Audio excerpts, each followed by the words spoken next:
Hello friends, कैसे हैं आप सब लोग। मैं उम्मीद करता हूँ आप सब लोग ठीक होंगे। हम अपने इंडियन पॉलिटी को पढ़ रहे थे। इंडियन पॉलिटी है, अपनी पॉलिटिकल थ्योरी है, पॉलिटिकल साइंस है और गवर्नेंस ऑफ इंडिया है। ये सब के अंदर एक पार्ट आता है यहाँ पर इंडियन पार्लियामेंट। सबसे ख़ास जो ये पार्ट रहेगा ये इंडियन पॉलिटी का रहता है कि इंडिया में जो प्रशासन है, जब हम बात करते हैं गवर्नेंस ऑफ इंडिया की, तो गवर्नेंस जो चलती है वो तो चलती है पार्लियामेंट के ज़रिए से। तो पार्लियामेंट के बारे में ही हमें अगर पता ना हो कैसे काम करती है, किस तरह से कंपोजिशन किया जाता है पार्लियामेंट का, मतलब इसके अंदर कौन कौन से हिस्से होते हैं, किन हिस्सों से पार्लियामेंट बनती है पूरी, क्या फ़ीचर्स हैं, क्या फंक्शंस हैं उसके, कैसे ये काम करती है यहाँ पर, जब तक ये हमारी जो हम बात करें अपनी जो गवर्नेंस है इंडिया की, तो ये अधूरी रह जाती है यहाँ पर। तो इसी को कवर अप करने के लिए आज की मैंने वीडियो बनाई है यहाँ पर, जो कि है इंडियन पार्लियामेंट के ऊपर। इसमें हम कंपोजिशन, फीचर्स और फंक्शंस को यहाँ पर देखेंगे। इसके अंदर जो इसके ऑर्गन्स हैं, अलग अलग सेक्शंस हैं, उनको भी हम डिस्कस करने वाले हैं। मैं उम्मीद करूँगा चैनल को आप सब्सक्राइब कर लें यहाँ पर। अगर आपको वीडियो ज़रूर अच्छी लगे तो वीडियो को लाइक, चैनल को सब्सक्राइब और दोस्तों के साथ भी आप शेयर कर सकते हैं यहाँ पर। स्टार्ट करते हैं वीडियो को बिना देरी करते हुए। तो सबसे पहले जो मैंने यहाँ पर बात कही वो ये कहा मैंने कि India is a democratic Republic country. ये मैंने किसने कहा यहाँ पर। देखो, दो तरह की बेसिकली जब हम देखते हैं कि जब गवर्नमेंट के बारे में बात करते हैं तो दो तरह की कंट्री होती हैं यहाँ पर। एक होती है डेमोक्रेटिक, एक होती है रिपब्लिक कंट्री। हालांकि दोनों में ही यहाँ पर चुनाव होते हैं। डेमोक्रेटिक भी चुनाव होती है, डेमोक्रेसी के ही अंडर का ये हिस्सा कैसे मान सकते हैं हम इसको। डेमोक्रेटिक कंट्री में क्या होता है, यहाँ पर हम जो चूज़ करते हैं अपने, हम शासन अध्यक्ष को चूज़ करते हैं यहाँ पर। जो गवर्निंग, जो मतलब हमारे जो स्टेट का जो पार्टी जो जो हमारी गवर्नमेंट जो होती है, जो उसका हेड होता है, उसको हम चूज़ करते हैं इसमें। वहीं पर जो दूसरे टाइप की यहाँ पे हम देख रहे हैं फॉर्म ऑफ गवर्नमेंट है, वो यहाँ पर रिपब्लिकन गवर्नमेंट होती है। रिपब्लिकन गवर्नमेंट में क्या होता है, हम यहाँ पर अपने स्टेट के जो हेड होता है उसको चुनते हैं, यानी कि राष्ट्रपति या फिर मोनार्क देख सकते हैं। मोनार्क तो खैर चुन सकते ही नहीं है, मोनार्क तो ऐसा है कि वो खुद ही बन जाता है बैठकर, मोनार्क जो होता है। ठीक है, तो बेसिकली हम कहेंगे प्रेसिडेंट को चुनते हैं। इंडिया में क्या है कि दोनों चीज़ें हैं। हम अपने जो शासन अध्यक्ष जो है, यानी कि प्रधानमंत्री है, जिसका मंत्रिमंडल है, काउंसिल ऑफ मिनिस्टर्स है, उसको भी चूज़ करते हैं हम यहाँ पर। और इनडायरेक्टली हम यहाँ पर अपने जो शासन, जो हमारा स्टेट का अध्यक्ष जो होता है, मुख्य जो होता है, इनके हेड ऑफ़ द स्टेट जो होता है, इनकी राष्ट्रपति, उसको भी हम चूज़ करते हैं। हालांकि हम ये कह रहे हैं कि हम चूज़ करते हैं, ऐसा नहीं होता। हम इनडायरेक्टली चूज़ करते हैं, हमारे रिप्रेजेंटेटिव उनको चूज़ करते हैं। तो इसलिए हम कहते हैं कि हम as a democratic republican country है इंडिया। ठीक है। पार्लियामेंट क्या है यहाँ पर, पार्लियामेंट को हम यहाँ पर कहते हैं संसद। हम कहते हैं संसद भवन, जैसे संसद मार्ग है, ठीक है, जो बिल्डिंग दिखाई देती है गोल सी, वो क्या है यहाँ पर, संसद भवन है हमारा। अब तो खैर नई बनने की बिल्डिंग और बनवा रही गवर्नमेंट जो है आपकी। क्या है यहाँ पे, is a supreme legislative body of the Republic of India. मैंने अब यहाँ पर क्या चूज़ कर सुना पढ़ा फिर से, रिपब्लिक ऑफ इंडिया। रिपब्लिक मतलब गणराज्य जो है यहाँ पर। ठीक है, यानी कि अलग अलग टुकड़ों से बना हुआ है। और यहाँ पर जो है मुखिया के चुनाव भी होता है यहाँ पे, क्योंकि जब हम बात करेंगे, जब पार्लियामेंट के अंदर हम देखते हैं तो पार्लियामेंट का जो मुखिया होता है वो प्रेसिडेंट होता है। और जो काम होता है हमारे देश के अंदर, चाहे वो कोई सा भी कानून बनना हो, छोटी से लेके बड़ी चीज़ जो भी होती है, वो प्रेसिडेंट के नाम पर होती है। जो सरकार है, जो प्राइम मिनिस्टर है, जो उनकी काउंसिल होती है, मंत्रिमंडल जो होता है, वो जो काम कर रहा होता है वो किसके नाम पे काम कर रहा होता है, प्रेसिडेंट के नाम पे काम कर रहा होता है। ट्रीटीज़ होती हैं देशों के बीच में यहाँ पर। ठीक है, वॉर होते हैं, पीस ट्रीटी होती हैं, और बहुत सारी चीज़ें यहाँ पर होती हैं। वो सब कुछ कानून बनने होते हैं, इन्फोर्समेंट होता है यहाँ पर, लॉस का चेंजेस होते हैं, जो कॉन्स्टिट्यूशन के अंदर अमेंडमेंट होते हैं, वो सब कुछ किसके नाम पे होता है, प्रेसिडेंट के नाम पे होता है। क्योंकि प्रेसिडेंट ही यहाँ पर लास्ट पर्सन जो होता है, वो कि वोट वो साइन जब तक नहीं करेगा अपने प्रेसिडेंट, जब तक वो कानून नहीं बनता या फिर वो ट्रीटी नहीं मानी जाती। तो यहाँ पर क्या है कि संसद क्या है, लेजिस्लेटिव बॉडी है। अब लेजिस्लेटिव बॉडी कैसे है यहाँ पर, लेजिस्लेटिव बॉडी ये इस तरह से है कि यहाँ पर कानून बनते हैं। जो संसद भवन है हमारा, वहाँ पर दो हम जानते सदन होते हैं, एक राज्यसभा होती है, एक लोकसभा होती है। तो वहाँ पर क्या होता है, कानून बनते हैं, कानून लागू करने का काम उनका नहीं है यहाँ पर। कानून लागू करने का काम किसका है? वो होता है एग्जीक्यूटिव बॉडी का काम। अब एग्जीक्यूटिव बॉडी आती कहाँ से? वो खुद पार्लियामेंट से आती है। मेनली जो लोकसभा है, जिसको हम बोलते हैं लोअर हाउस, वहाँ से आते हैं, ठीक है। और जो अपर हाउस राज्यसभा है, कुछ मंत्री उनके भी यहाँ पर हो सकते हैं। उसके अंदर ज़्यादातर ऐसा कम ही होता है, मतलब कम मंत्री उस साइड से आते हैं। ज़्यादा मंत्री जो होते हैं वो जो लोकसभा है वहीं से आते हैं यहाँ पर, ठीक है। It is by cameral. By cameral mean यहाँ पर क्या है कि दो अलग अलग यहाँ पे सदन होते हैं, अपर हाउस और लोअर हाउस। इनके बहुत सारे अलग अलग नाम होते हैं, अलग अलग देशों के नाम से। तो हमारे यहाँ जो चलता है, हम तो जो नॉर्मली बोलते हैं, 1954 के अंदर एक अमेंडमेंट किया गया जिसके ज़रिए से इनका नाम बदल के अपर हाउस लोअर हाउस को छोड़कर यहाँ पर हमने रखा राज्यसभा और लोकसभा। अब ये जो राज्यसभा है, शुरुआत में क्या था यहाँ पर, जब भारत आज़ाद हुआ तो भारत बिल्कुल भी हम जानते हैं कि एक नहीं था, बहुत सारे अलग अलग यहाँ पे छोटे छोटे अपनी कंट्रीज़ बनी हुई थी, स्टेट थी यानी कि। और कुछ प्रिंसली स्टेट थी यहाँ पर, कुछ ऐसे थे जिन्होंने कहा कि हम भारत में नहीं शामिल होंगे। पाकिस्तान भी एक तरफ था, वो तो खैर अलग हो चुका है, इसको ना मान के हम देखें तो। जूनागढ़ है, कश्मीर है, ये हिस्से भारत के नहीं बने थे। बहुत सारे तो हिस्से बन चुके थे इंडिपेंडेंस से पहले ही, ये काफ़ी टाइम बचे के बनते हैं, इंडिया का हिस्सा बनते हैं। तो यहाँ पर शुरुआत में क्या होता है, 1954 से पहले इसमें क्या होता है कि जो प्रिंसली स्टेट के जो हम कहेंगे कि नॉमिनेटेड पर्सन थे, वो बैठा करते थे पहले इसके अंदर आकर। आज के टाइम में तो हम क्या देखते हैं कि जो लेजिस्लेटिव बॉडी होती है स्टेट की, विधानमंडल जो होता है, वहाँ से वो भेजते हैं उनको इलेक्शन चूज़ करके कि आप जाइए सेंटर में बैठिए, तरफ से रिप्रेजेंटेशन करिए आप हमारा, ठीक है। मगर उस टाइम पे ऐसा था कि जो हम कहते हैं ना प्रिंसली स्टेट थे, उनके जो नॉमिनेटेड पर्सन होते थे वो बैठते थे, जिनको मतलब जिनको राजा वगैरह भेजते थे तरफ से कि आप जाके बैठो हमारी साइड से यहाँ पर, ठीक है। तो बाई कैमरल होता है, मगर यहाँ पर 3 सेक्शन होते हैं, ये बात ध्यान रखनी है। जो हम मेनली पढ़ते हैं वो होता है राज्यसभा और लोकसभा, मगर जो यहाँ पर ख़ास होता है जिसके हम पढ़ते हैं उसको भी, ये होता है the president of India. Bharat का राष्ट्रपति, राष्ट्रीय अध्यक्ष, देश का पहला सदस्य, देश का पहला नागरिक। और वो नागरिक जिसके आधार के ऊपर आप जानते हैं जो पासपोर्ट इशू होता है, वो प्रेसिडेंट के नाम पर ही इशू होता है, कि प्रेसिडेंट गवाही दे रहा होता है कि हाँ ये पर्सन मेरे देश का नागरिक है, यहाँ पे रहता है, मैं गवाही देता हूँ उस बात की। या फिर जैसे हम देखते हैं ब्रिटेन के अंदर जो रानी तो नहीं है, तो राजा हैं खैर, वहाँ पर उनके नाम पर इशू होता है पासपोर्ट, वाला हिसाब होता है बिल्कुल। दूसरा पार्ट यहाँ पे क्या होता है, ऑर्गन जो है इसका वो होता है राज्यसभा, काउंसिल ऑफ स्टेट। राज्यों की सभा, मतलब राज्यों के प्रतिनिधि होते हैं जो विधानमंडलों से आते हैं, वहाँ की जो विधानसभाएं होती हैं वहाँ से जो लोग आते हैं वो इसके अंदर बैठते हैं आकर। इसको हम upper house, second chamber, house of elders, मुखियाओं का, बड़ों का सदन भी कहते हैं हम इसको। दूसरा है यहाँ पर हमारा लोकसभा। अब लोकसभा किस लिए है, लोकसभा के अंदर वो लोग होते हैं जिनको हम एमपी बोलते हैं, वो लोग होते हैं जिनको हम चुन के भेजते हैं डायरेक्ट। जैसे हम जानते हैं कि चुनाव होते हैं 5 साल के अंदर, अब 2024 के अंदर जो चुनाव होने वाला है वो केंद्र सरकार का होगा, ठीक है। जो राष्ट्रीय मतलब जो राष्ट्रीय स्तर पे होते हैं, पूरे देश में एक होता है लगातार जो चुनाव चलता है, वो वाला चुनाव होता है। एक तो अपने स्टेट का अलग अलग होता है, एक होता है फिर हम जानते हैं एमसीडी, जैसे दिल्ली के अंदर होती है एमसीडी है, जो म्यूनसिपल कॉरपोरेशन होती है उनके चुनाव होते हैं। गांव से हम देखें तो वहाँ पर पंचायत होती है, चुनाव उसके होते हैं। एक होता है सेंटर का चुनाव यहाँ पर।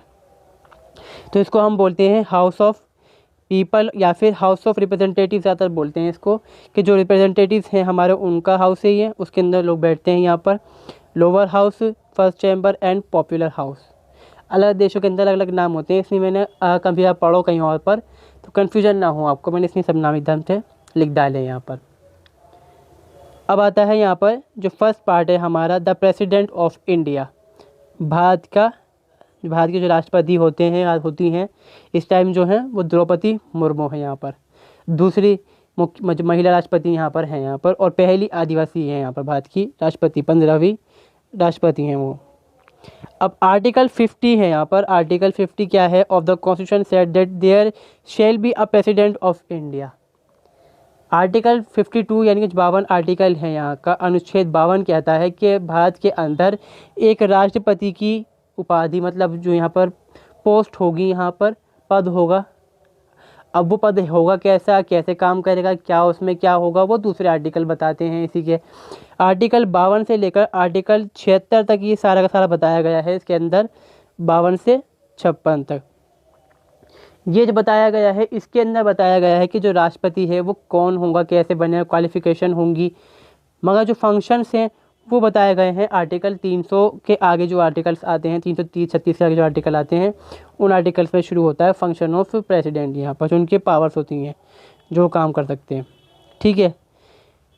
President is a head of the country and the first citizen of the India.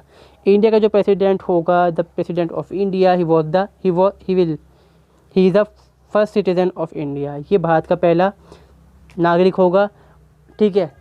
और यहाँ पर क्या होगा, राष्ट्रीय अध्यक्ष भी होगा। ये सरकार का अध्यक्ष यहाँ पर नहीं है, हालांकि ये बात को मैं ध्यान रखना है। जो सरकार जो चलेगी, इनके नाम पे सरकार चलेगी, मगर ये सरकार को नहीं चला सकते। यहाँ पर एडवाइजरी कमेटी की तरह से ये एडवाइस कर सकते हैं, कमेटी के अंदर मेंबर्स रह सकते हैं यहाँ पर, या फिर उसको ये रेगुलेट कर सकते हैं, मगर इनकी नहीं चलती फिलहाल। तो बात ये है असल बात। Although the president of India is a part of parliament, he does not sit और participate in discussion of either house. 2 house हैं देयर हाउस, ठीक है। यहाँ पे 2 हाउस हैं यहाँ पर, राज्यसभा और जो लोकसभा है। ये दोनों का यहाँ पर क्या है कि भैया पार्लियामेंट का ये हिस्सा तो है, मगर ये किसी के अंदर भी डिस्कशन के अंदर आप देखेंगे कभी नहीं बैठते। जो राष्ट्रपति होते हैं कभी नहीं बैठते इस चीज़ के अंदर, वो अपने जो राष्ट्रपति भवन होता है वहाँ बैठते हैं। उनका काम क्या है, यहाँ पे साइन करना, जो कानून बनेंगे उनके ऊपर, उनको कुछ टाइम के लिए वो पॉकेट वीटो के पास पावर होती है, मतलब कुछ टाइम के लिए उसको रोक पाते हैं, वो उसको वो पावर होती है।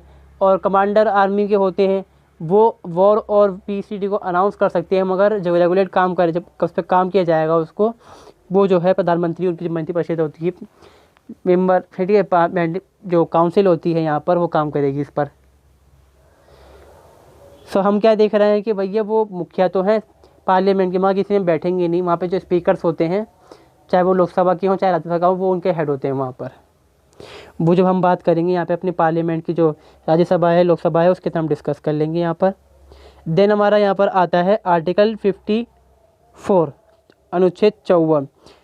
ये बताता है हमें the process of elect of the president, election process of the president of India, कि किस तरह से जो यहाँ पर जो इंडिया के अंदर प्रेसिडेंट है उसका चुनाव किस तरह से होगा, ठीक है। ये कहता है कि there according to article 54 the president of the India is elected by an electoral college which consist. Electoral college का यहाँ पर जिक्र किया जाता है कि इलेक्टोरल कॉलेज जो होगा वो सिलेक्ट करेगा प्रेसिडेंट ऑफ इंडिया को। ये बिल्कुल, अगर हम बात करें, अगर वर्ड को देखते हैं तो बिल्कुल ही सेम हो जाता है यूनाइटेड स्टेट ऑफ अमेरिका का जो इलेक्टोरल कॉलेज होता है उस तरह से। क्योंकि जो यूनाइटेड स्टेट ऑफ अमेरिका है, यानी कि सिर्फ हम बात करें जो सिंपल हम बोलते हैं अमेरिका, तो वहाँ पर जो चुनाव होता है राष्ट्रपति का, वो इलेक्टोरल कॉलेज ही करता है, जनता चुनाव नहीं करती वहाँ पर भी। वहाँ पर क्या है कि जनता चुनती है अपनी तरफ से लोगों को, फिर वो चुनते हैं आगे चल के जो राष्ट्रपति है उसको, ठीक। अब यहाँ पर क्या होगा कि इंडिया में क्या होता है कि जो इलेक्टोरल कॉलेज होता है, इसके अंदर इसके भी 3 हिस्से होते हैं। ये कहाँ कहाँ से बनता है, मतलब हम ये कहेंगे जो इलेक्टोरल कॉलेज होता है इसका कंपोजिशन किस तरह से होता है। 3 पार्ट होते हैं इसके अंदर, अलग 3 तरह से लोग आते हैं। The elected member of both house of parliament. अब इलेक्टेड जो मेंबर जो है, इलेक्टेड मेंबर यहाँ पर हम कह रहे हैं, यहाँ पर पहला क्या कहा हमने, इलेक्टेड मेंबर, जिनको चुना गया है। यहाँ पर लोकसभा के अंदर जो चुनते हैं उनको हम लोग चुनते हैं, जो राज्यसभा जो होती है उसको जो विधानमंडल होती है वहाँ से चुन के भेजा जाता है, ठीक है। तो ये वो चुने हुए लोग हैं। और कुछ लोग इसके अंदर वो होते हैं जिनको हम बोलते हैं मनोनीत सदस्य, यानी कि नॉमिनेटेड जो होते हैं। अब जो नॉमिनेटेड पर्सन होते हैं यहाँ पर, जो राज्यसभा है उसके अंदर 12 होते हैं, जो लोकसभा होते हैं उसके अंदर 2 होते हैं यहाँ पर। हालांकि 2 हैं, वो तो ख़त्म कर दिया अब गवर्नमेंट ने, जो गवर्नमेंट चली हुई थी पीछे, उन्होंने इसको ख़त्म कर दिया है बिल्कुल, कि चीज़ें बिल्कुल नहीं होती, ठीक है। एंग्लो इंडियन की जो पोस्ट थी, जो पावर्स थी, जो उनका अपना रुतबा था, उसको ख़त्म कर दिया है। जो करंट गवर्नमेंट है, बीजेपी गवर्नमेंट, उन्होंने ख़त्म कर दिया इस चीज़ को, ठीक है। कुछ टाइम पहले ही हुआ है अभी बिल्कुल ये। यानी कि यहाँ पर ये है कि जिन लोगों को जनता ने चुन के भेजा है वो लोग चुनाव के अंदर हिस्सा लेंगे। जिनको जो राष्ट्रपति रह चुके हैं जो हैं अभी मौजूद, उनके चुने हुए जो लोग हैं उनको वोट डालने का अधिकार नहीं है। वजह क्या है कि जब वो वोट डालने के लिए भेजेंगे उन लोगों को, जो नॉमिनेटेड पर्सन है उनके, तो वो उनकी बात कोई हो सकता है मान लें।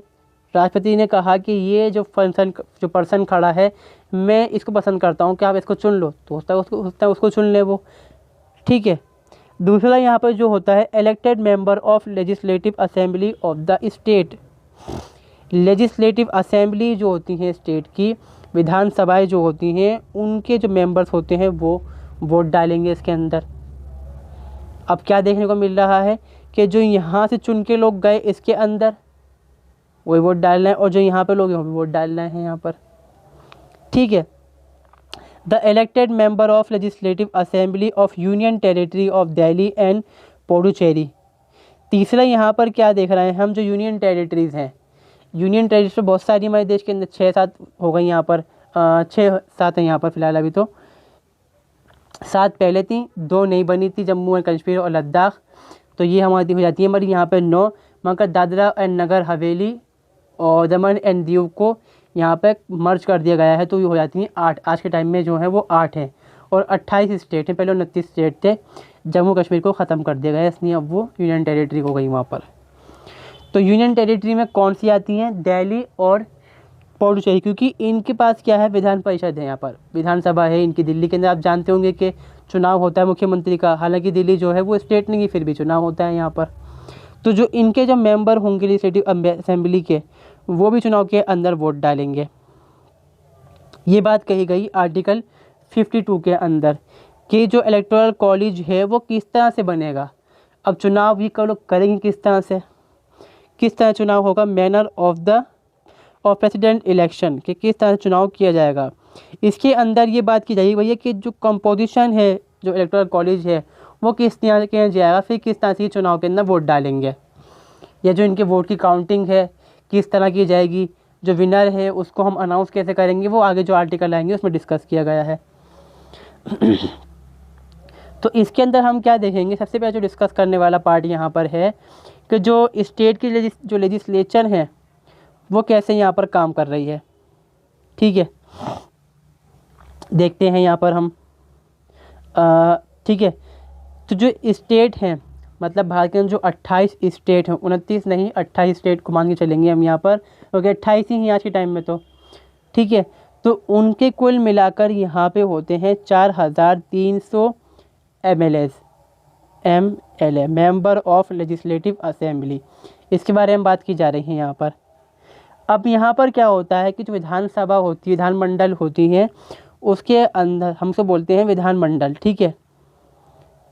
विधानमंडल के 2 हिस्से होते हैं, एक होती है विधानसभा, एक होती है विधान परिषद, ठीक है। विधानसभा जो है हम जानते हैं, नॉर्मल सी बात है, हम जानते हैं, सुनते भी हैं इस चीज़ को, ये 28 के 28 राज्यों के अंदर मौजूद है, जिसको MLA बोलते हैं हम यहाँ पे।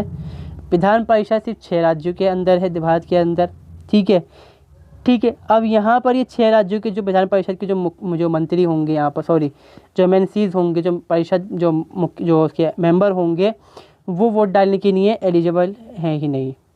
वजह क्या है कि ये सारे स्टेट के अंदर नहीं है, पहली बार प्रॉब्लम सारी यहाँ पर ये है। विधानसभा हर स्टेट के अंदर है, और साथ ही साथ दिल्ली के अंदर भी यहाँ पर है, ठीक है। तो अब यहाँ पर क्या किया जाएगा कि जो इनके वोट की वैल्यू है उसको हम देखेंगे कैसे होता है, क्योंकि देखो अब जो एक MLA है उसके पीछे कितने लोगों की वोट दिया है, मतलब हम ये देखेंगे यहाँ पर।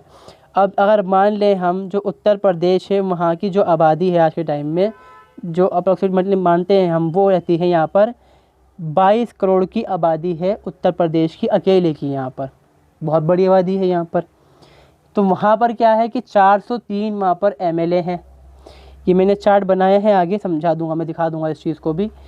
तो 403 पर सीट्स होती हैं यहाँ पर, मैं दिखा देता हूँ 1 मिनट। ये देखो पॉपुलेशन, अब ये ध्यान रखनी है, ये सेंसस जो हम कर रहे हैं इस्तेमाल 1971 का इस्तेमाल होता है, 2000 चुनाव के अंदर, 2027 चुनाव के अंदर वही हुआ है। जो अभी चुनाव हुए हैं उसके अंदर भी उन्होंने यही वाला इस्तेमाल करा है सेंसस को, ठीक है। तो कोई चेंजेस इसके अंदर नहीं आए हैं।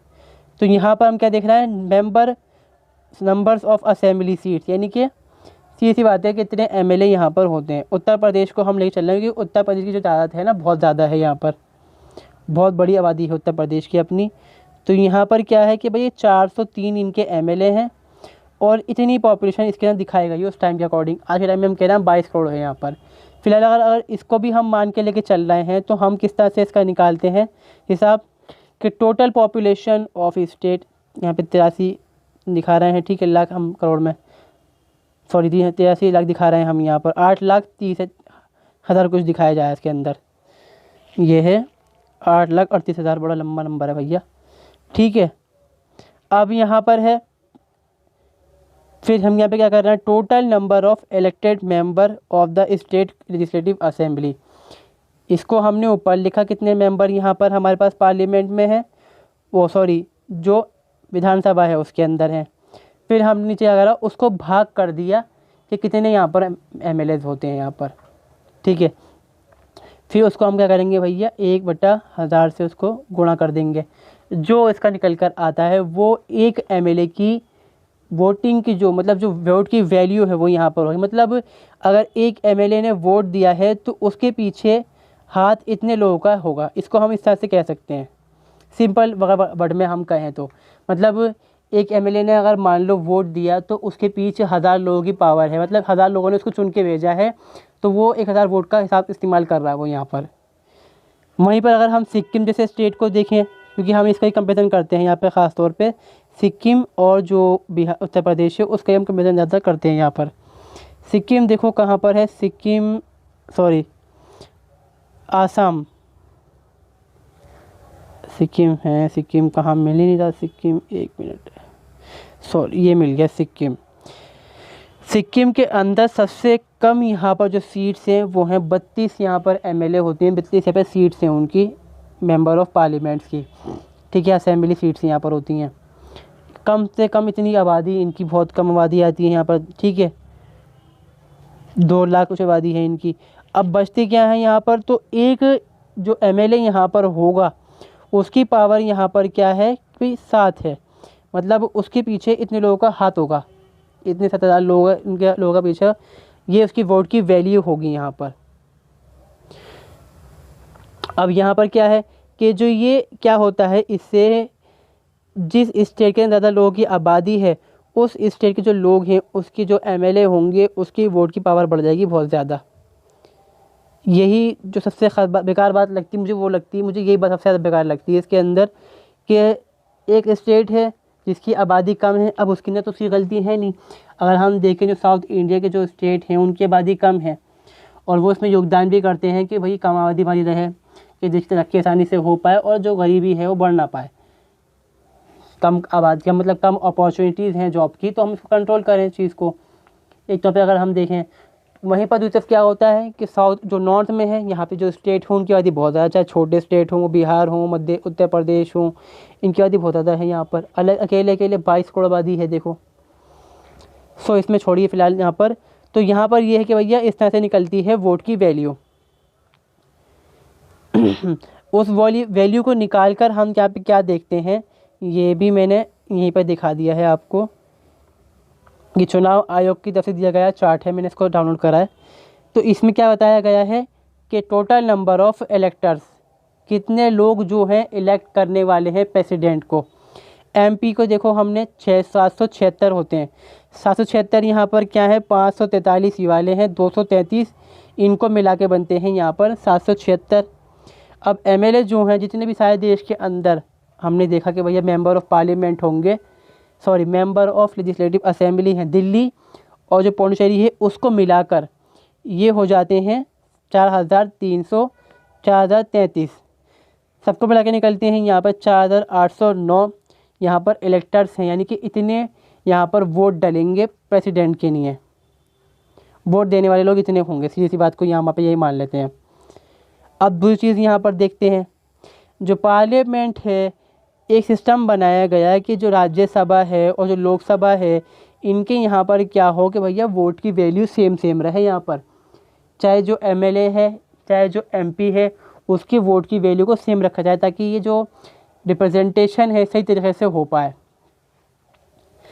तो इसके लिए क्या किया गया है यहाँ पर कि जो राज्यसभा है और जो लोकसभा है, इनके जो मेंबर्स हैं, जो इनके जो इलेक्टेड मेंबर्स हैं, उनको आप जोड़ दीजिए तो ये हो जाता है 776। 776 को क्या करना है यहाँ पर, total value of voter of all MLA of all state. Total value हमने कहाँ पर देखी, टोटल वैल्यू यहाँ पे निकल कर आती है 5,43,231। इसको हम रख लेंगे यहाँ पर ऊपर, ठीक है। फिर अब बचता है यहाँ पे 776 से इसको हम क्या करेंगे, डिवाइड कर डालेंगे, भाग कर डालेंगे। जो आएगा उसको हम 1/1000 से गुणा कर देंगे, मल्टीप्लाई कर देंगे, ठीक है। तो इससे जो निकल कर आएगी वो वैल्यू हम यहाँ पर चेक करेंगे, जो कि बनेगी हमारी यहाँ पर ये रही वैल्यू 5,43,200। लगभग थोड़ा सा फ़र्क के साथ ये दोनों सेम हो जाते हैं, मगर सिर्फ 31 का फ़र्क है, तो इसको हम नहीं मानते, छोड़ देते हैं, कोई दिक्कत नहीं, चल जाएगा इतना उतना। तो यहाँ पर क्या किया गया कि जो एमएलए है और जो एमपीज़ हैं, अब एमपीज़ तो यहाँ के भी जो ये होंगे, जो मेंबर ऑफ राज्यसभा हैं, इनको भी इस टाइम हम एमपी ही कहेंगे, क्योंकि ये भी पार्लियामेंट के मेंबर हैं। चाहे जो स्टेट की लेजिस्लेचर है उन्होंने चुन के इसको भेजा हो, मगर ये है तो पार्लियामेंट का हिस्सा ही, इसलिए भी एमपी कहलाएंगे यहाँ पर। तो जो जितने भी सारे एमपी हैं और एमएलए की जो यहाँ पर हम पावर को देख रहे हैं, जो वैल्यू निकल के आ रही है वोट की, वो सेम हो जाती है। अब ये यहाँ बात बनती है कि ये वैल्यू है, अब जो मतलब एक 4,300 तो यहाँ के लोग डालेंगे वोट, 776 वोट डालेंगे यहाँ के, जो कि बन जाते हैं अपने आप के 4,809 वोट। मतलब ये वोटर बनेंगे, इलेक्टर जो होंगे, चुनने वाले होंगे। वोटर नहीं कहते इसको, हम इलेक्टर बोलते हैं यहाँ पर। ये चार्ट मैंने दिखा दिया है यहाँ पर। अब कैसे चुनाव यहाँ पर होगा, यानी कि जो 4,809 लोग हैं, किस तरह से ये वोट डालेंगे अपना। इसके लिए हम करते हैं इस्तेमाल प्रोपोर्शनल रिप्रेजेंटेशन। जो इलेक्शन का सिस्टम होता है कहलाता है proportional representation by single transferable vote. एकल संक्रमणीय प्रणाली कहलाती है, अनुपातिक प्रणाली कहलाती है यहाँ पर ये। इसमें क्या होता है कि आपको वोट देना है, सीधी बात है, वोट तो आपको देना ही है। यहाँ पर क्या है कि भाई जितने लोग खड़े हैं, मान लीजिए मैंने यहाँ पे 3 लोग खड़े करे, मैंने एग्जांपल लिया है खुद ही। इसमें मैंने क्या करा, यहाँ पे 3 कैंडिडेट खड़े कर दिए। एक कैंडिडेट का नाम यहाँ पर ए है, दूसरे का नाम बी है, तीसरे का नाम सी है यहाँ पर। तो जो ये 4,809 लोग हैं, इनको सब तीनों को ही वोट देना है यहाँ पर। ये तीनों को वोट देंगे। वोट किस तरह से देंगे, इनको वोट देना होगा कि भाई मेरी पसंद पहली क्या होगी। हमने कहा कि यहाँ पर प्रोपोर्शनल, अनुपातिक है कि आपकी पसंद यहाँ पर क्या होगी। अब जो ये ट्रांसफरेबल है, मैं बताता हूँ भी इसको आगे, पहले इसको देखते हैं हम, पहला पार्ट। इसमें क्या हुआ कि 3 लोग खड़े हैं, मान लीजिए अब एक बंदा जाता है, वो वोट डालता है, उसने कहा कि मैं चाहूँगा कि ये जो ए इंसान है, ये जो राष्ट्रपति है बन जाए। फिर उससे पूछा गया कि भाई चलो ये इसको छोड़ दीजिए, दूसरी पसंद क्या होगी तुम्हारी, अगर ये नहीं बनता तो कोई और बनना चाहिए, इसके अलावा मुकाबले पर कौन बनेगा। मैंने कहा कि बी को रख लो यहाँ पर। तीसरे को मैंने दोबारा पूछा गया उससे कि भाई चलो ए और बी को छोड़ दो, तीसरी पसंद यहाँ पर तुम्हारी क्या होगी, अगर ये दोनों नहीं बन पाते तो तुम्हारे अलावा कौन सा बन जाएगा। इसके अलावा 3 ही हैं, तो यहाँ पे सी पे यहाँ पे मैंने 3 को रख दिया। फिर एक बंदा और आता है वोट डालने के लिए, उससे क्या गया, भैया तुम्हारी पहली पसंद कौन है राष्ट्रपति के लिए, उनने कहा बी है मेरी। दूसरी कौन सी है, उनने कहा ए है। तीसरी कौन सी है, सी है। ऐसे ही होते होते यहाँ पे मैंने सबसे पहले 5 लोगों को ले लिया है। अब यहाँ पर होगी फर्स्ट कंडीशन के अंदर गिनती। फर्स्ट कंडीशन के अंदर हम यहाँ पे क्या करेंगे, हम चेक करेंगे, चुनाव करेंगे, प्रथम फर्स्ट स्टेज का जो हम मतगणना करेंगे वो करेंगे, यहाँ पर काउंटिंग होगी, ठीक है। यहाँ पे हम ये देखेंगे भैया कितने लोगों ने ए को पहली पसंद रखा, कितने लोगों ने बी को रखा पहली पसंद अपनी, कितने लोगों ने सी को अपनी पहली पसंद यहाँ पर रखा।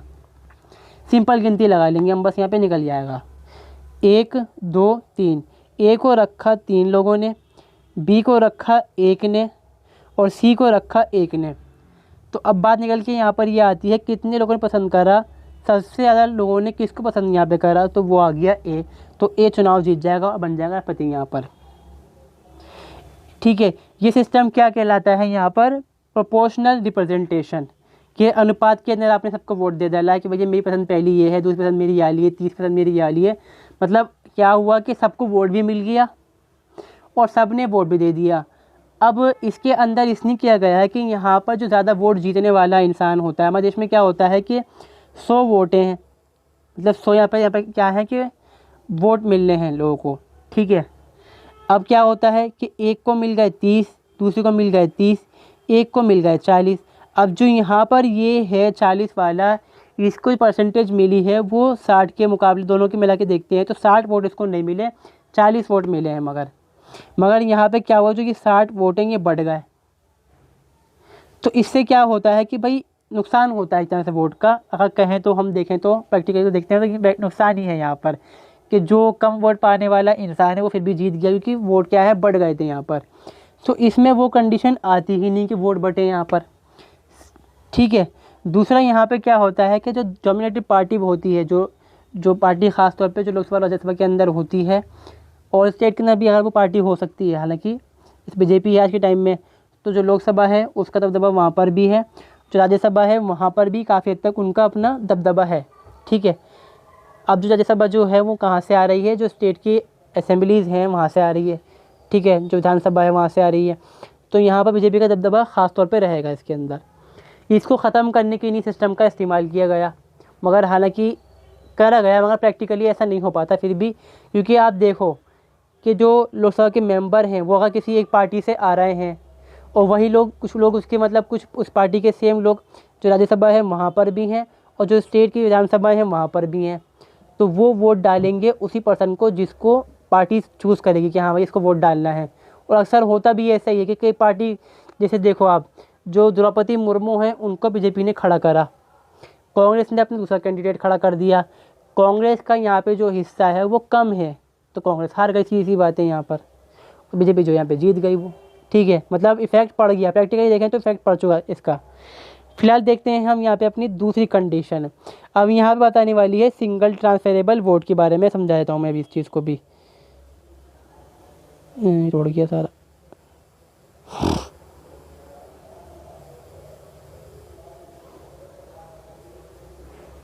अब देखते हैं हम कंडीशन नंबर 2, जिसमें हम बात करने वाले हैं सिंगल ट्रांसफरेबल वोट के बारे में। अब इसमें मैंने वही 5 लोगों को रख लिया कि आपको वोट डालना है। अब मैंने जैसे एक से कहा कि आप एक ने दिया ए को, फिलहाल जो हमने देखा समझाई, तो मैंने बाकी चीज़ देखते हैं। यहाँ पे ए को कितने वोट मिले, यहाँ पर कितने लोगों ने कहा कि चुनाव इसको जीतना चाहिए, कितनों ने कहा, 2 ने, ठीक है। अब बचता है यहाँ पर बी को कितने लोगों ने कहा, यहाँ पर 2 ने, सी को कहा यहाँ पर 1 ने। ये कहलाया हमारा फर्स्ट स्टेज, कहलाया यहाँ पर हमारा पहला चरण यहाँ पर ही कहलाएगा। तो यहाँ पर क्या हुआ कि सी जो है वो निकल गया यहाँ पर रेस से बाहर, मगर इसके जो वोट हैं उसको हम इस्तेमाल कर लेंगे। यहाँ पर कैसे होंगे वो देखते हैं अभी। अब यहाँ पर होंगे सेकंड स्टेप के चुनाव, वो सॉरी गिनती होगी यहाँ पर। अब यहाँ पर हम ये देखेंगे कितने लोगों ने ए या बी को दूसरे हिस्से पर रखा, मतलब दूसरी पसंद पर रखा। तो यहाँ पर आता है कि बी को रखा 2 लोगों ने, ये मैं बी के नहीं इस्तेमाल कर रहा हूँ। ए को रखा यहाँ पर 1 पर्सन ने। तो दूसरे चुनाव के अंदर क्या हुआ, यहाँ पर बी जीत गया, सीधा सीधा यहाँ पर क्या हुआ, जो बी है वो जीत गया। यहाँ पर वही चीज़ यहाँ से हम इसको मैच कर देंगे कि क्या है हमारा सिंगल ट्रांसफरेबल वोट, ठीक है। तो ये इस तरह से यहाँ पर जो सिंगल ट्रांसफरेबल वोट का सिस्टम है और जो प्रोपोर्शनल रिप्रेजेंटेशन है विद सिंगल ट्रांसफरेबल वोट, इसका इस्तेमाल करते हैं। इसकी जो रेफरेंस होती है उसको हम यहाँ डाल देते हैं इसके अंदर। तो इस तरह से चुनाव हो जाता है और जो राष्ट्रपति जो है वो बन जाता है आखिर में। अब जो राष्ट्रपति साहब बन गए हैं, गद्दी पे पहुँच चुके हैं, अपनी गद्दी इन्होंने संभाल ली है। अब इनका हम पूछते हैं कि भाई कितने साल तक ये राज कर पाएंगे और इनको गद्दी पे से हटा किया जा सकता है, इनकी गद्दी खाली कैसे, मतलब जो उनकी पोस्ट है वो खाली रहेगी तो कैसे चुनाव उसके नहीं होगा, क्या होगा क्या नहीं होगा, सब बातें इसके अंदर हम करते हैं। सो जो आगे हमारा नेक्स्ट है वो ये है term impeachment and vacancy, article 56 to 61। 56 से आर्टिकल 61 तक 5 ही आर्टिकल आते हैं जिसमें जो शासनकाल है, टेन्योर है प्रेसिडेंट ऑफ इंडिया का, इम्पीचमेंट यानी कि महाभियोग जो चलाया जाता है राष्ट्रपति के ख़िलाफ़, मतलब जब राष्ट्रपति के ख़िलाफ़ नो कॉन्फिडेंस मोशन जैसे हम कह सकते हैं लाया जा सकता है पार्लियामेंट के अंदर वो। और वैकेंसी मतलब वैकेंट कब तक उनकी पोस्ट रह सकती है, मतलब जब राष्ट्रपति अपनी पोस्ट को छोड़ देते हैं तो खाली पोस्ट इनका पद इनका कब तक रह सकता है, यहाँ पर इस बारे में बताया था ये आर्टिकल। ठीक है, देखते हैं यहाँ पे सबसे पहले हम टर्म ऑफ प्रेसिडेंट आर्टिकल 56 क्या कहता है इस बारे में। The president hold office for a term of 5 year from the date on which he enter into his upon his office. सबसे पहली लाइन तो इस चीज़ को हम डिस्कस करते हैं क्या है कि प्रेसिडेंट ने जिस दिन ओथ ली, कसम खाई, मतलब जो शपथ जो लेता है कि मैं शपथ लेता हूँ भगवान की, जो मतलब जो कहते हैं ना कि मैं ईश्वर की शपथ लेता हूँ, इस तरह से जो कहते हैं, जिस दिन उन्होंने शपथ ली उस दिन बन जाते हैं वो राष्ट्रपति, जब वो अपने पहुँच जाते हैं अपने ऑफिस के अंदर और बैठते हैं, संभालते हैं अपनी गद्दी। उस दिन से लेकर ठीक उसके 5 साल बाद तक वो गद्दी पे अपनी जो उनकी पोस्ट पे बने रहते हैं, बरकरार रहती है उनकी ओहदा। However he can resign from his office at any time by addressing the resignation letter to the vice president. हालांकि वो बीच में भी अपनी गद्दी को छोड़ सकते हैं, मतलब रिज़ाइन कर सकते हैं, हालांकि किसी ने आज तक करा नहीं है फिर भी इंडिया के अंदर। हाँ, प्रधानमंत्री तो खैर रिज़ाइन कर डालते हैं, मगर जो राष्ट्रपति है वो रिज़ाइन नहीं करते, फिर भी उनको खैर वो पावर भी क्या है उनके पास, उनको बस हम दिखाते हैं कि पावर है, असल पावर उनके पास नहीं होती फिर भी। तो वो बीच में चाहते हैं तो छोड़ सकते हैं प्रेसिडेंट के अपनी जो पोस्ट है उसको। उसके लिए क्या होता है कि उनको अपना हैंड रिटन एक रेजिग्नेशन लेटर जो होता है हैंड ओवर करना होता है वाइस प्रेसिडेंट को। एंड देन जो वाइस प्रेसिडेंट होता है वो वर्क करता है as a president of India, जब तक वो सीट जो है, जो वैकेंसी है, जो अपनी पोस्ट खाली पड़ी प्रेसिडेंट की, वो न्यू इलेक्शन होने के बाद फुलफिल नहीं हो जाती जब तक। Further he can also be remove from the office before completion of his term by the process of impeachment. Impeachment को मैं समझाता हूँ अभी यहाँ पर। इम्पीचमेंट की वजह से भी इनको हटाया जा सकता है। आर्टिकल 61 ये कहता है महाभियोग चलेगा राष्ट्रपति के खिलाफ, बड़ी कार्रवाई चलेगी पार्लियामेंट के अंदर, इतनी मेजॉरिटी है, इतनी ये चाहिए होगी वो चाहिए होगी, सब बताते हैं इसके बाद में। ठीक है, 5 साल के बाद भी वो गद्दी पे अपनी जो पोस्ट है उस पर बरकरार रह सकते हैं जब तक कि कोई दूसरा राष्ट्रपति गद्दी पर नहीं बैठता। ठीक है, दोबारा से वो चुनाव के लिए एलिजिबल होते हैं यहाँ पर, जितने टाइम तक वो चाहें जी सकते हैं, चुनाव को लड़ सकते हैं। इंडिया के अंदर ऐसी कोई टाइम लिमिट इसके अंदर नहीं है। अब देखते हैं हम यहाँ पर इम्पीचमेंट के बारे में क्या कहता है आर्टिकल 61 पार्ट। ठीक है, इसमें क्या कहता है, the president can be remove from office by the process of impeachment for violation of the constitution. However there is the constitution does not define the meaning of phrase violation of the constitution. Constitution के खिलाफ जो कार्रवाई होगी, जब violation किया जाएगा उसको, किसी धारा को उसको नहीं मानता राष्ट्रपति, ठीक है, तो उसके खिलाफ यहाँ पर पार्लियामेंट के अंदर एक इम्पीचमेंट का प्रोसेस चलेगा। यहाँ पर इम्पीचमेंट मतलब महाभियोग कहते हैं इसको। महाभियोग क्या होगा भैया, राष्ट्रपति के खिलाफ एक मोशन लाया जाएगा पार्लियामेंट के अंदर। देन यहाँ पर क्या होगा, किसी भी एक पार्लियामेंट के जरिए से जो हाउस है, चाहे लोकसभा हो राज्यसभा हो, ला सकते हैं और उसके ज़रिए से कार्रवाई करके जो राष्ट्रपति है उसको उसी गद्दी से हटाया जा सकता है। किस अब वजह क्या रहेगी यहाँ पे, जो रीज़न रहेगा वो है violation of the constitution. Constitution के जो राष्ट्रपति जो होता है उसे एज अ गार्डियन माना जाता है कॉन्स्टिट्यूशन ऑफ इंडिया का, कि वो रक्षक है, हिफाजत करने वाला है यहाँ, क्योंकि वही साइन करके चेंज करवाता है, अमेंडमेंट करता है यहाँ पर। हालांकि एक तरह से जो राष्ट्रपति है बंधा हुआ होता है, उसके हाथ बंधे हैं कि उसको करना ही पड़ेगा इस चीज़ को। कुछ दिन के लिए रोक लेगा, कुछ साल के लिए रोक लेगा, वो अनलिमिटेड टाइम के लिए रोक लेगा, चाहे फिर जो राष्ट्रपति है वो नया वाला आएगा वो पास कर डालेगा, क्योंकि उसके हाथ बंधे हुए हैं, उसे करना ही पड़ेगा। ठीक है, these changes charges should be sign by 1/4 member of the house that frame the charges.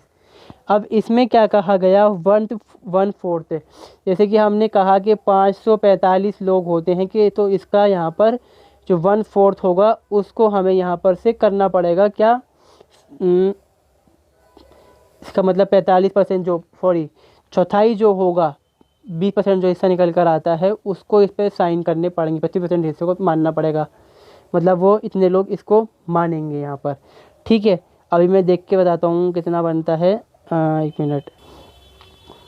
ठीक है। तो ये 134 के आसपास बनता है। तो इतने लोगों को इस चीज़ को साइन करना पड़ेगा कि हम आपके ख़िलाफ़ नॉन कॉन्फिडेंस मोशन यानी कि जो इम्पीचमेंट है वो लेकर आ रहे हैं पार्लियामेंट के अंदर।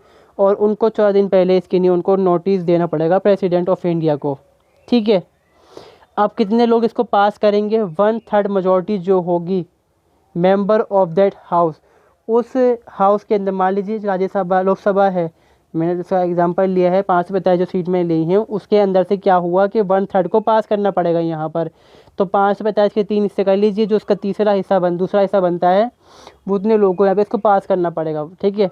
2/3 मेजॉरिटी इसको पास करेगी, जब जाके ये चीज़ पास होकर आएगी। फिर उसको क्या करेंगे हम, जो दूसरा हाउस है यानी कि जो लोकसभा के अंदर बिल पास किया गया, जो मोशन पास किया गया यहाँ पर जो रेजोल्यूशन जो है, उसको फिर भेजेंगे जो राज्यसभा है वहाँ पर। फिर सेम चीज़ वहाँ पर भी ऐसी ही होगी कि भैया 2/3 मेजॉरिटी जो होगी वो उस पर जहाँ पे पड़ताल करेगी कि हाँ भाई ये जो बात की गई है सही है, गलत है या नहीं है, कि जो राष्ट्रपति है उसने वॉल्यूशन करी है कॉन्स्टिट्यूशन की या नहीं करी है। फिर उस पर क्या होगा, जो राज्यसभा जो है वहाँ पर इसको जो रेजोल्यूशन है उसको लेकर आया जाएगा। फिर कुछ वोटिंग होगी। अगर वोटिंग में भैया 2/3 मेजॉरिटी ने उस पर हाँ कर डाली, बोलते हैं ना यस नो जो करते हैं, तो वो चीज़ अगर हो गई तो भाई जो राष्ट्रपति हैं वो गए अपनी पद से तय और बन गया वो, ख़त्म उनकी जो ओहदा था यहाँ पर।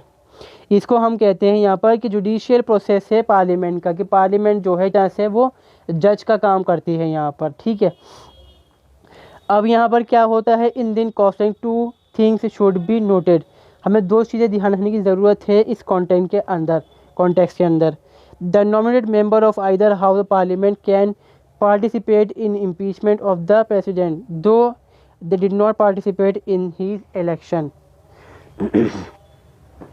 इम्पीचमेंट के अंदर मतलब जो राष्ट्रपति है उसके खिलाफ महाभियोग चलाने के लिए तो ये बाध्य नहीं है, मतलब ये हिस्सा ले सकते हैं, इनको इतनी आज़ादी है, बाध्य नहीं है ये, इनको हिस्सा लेने की आज़ादी है कि जिसने आपको चुना है आप उसके खिलाफ बगावत कर सकते हैं, तरह से ही बात की गई है, मगर चुनाव नहीं कर सकते आप उसका, क्योंकि उसको तो वो खुद चुनता है आपको यहाँ पर। दूसरा है यहाँ पर सेम चीज़ है, यहाँ पर जो लेजिस्लेटिव असेंबली है, जो यूनियन टेरिटरी है, दिल्ली है और जो पौंडीचेरी है, इसके जो मेंबर होंगे वो भी इसमें क्या है पार्टिसिपेट कर सकते हैं इम्पीचमेंट के अंदर, मगर जो इलेक्शन है उसके अंदर भागीदारी वो नहीं कर सकते, जो कि 12 लोग होते हैं यहाँ पर।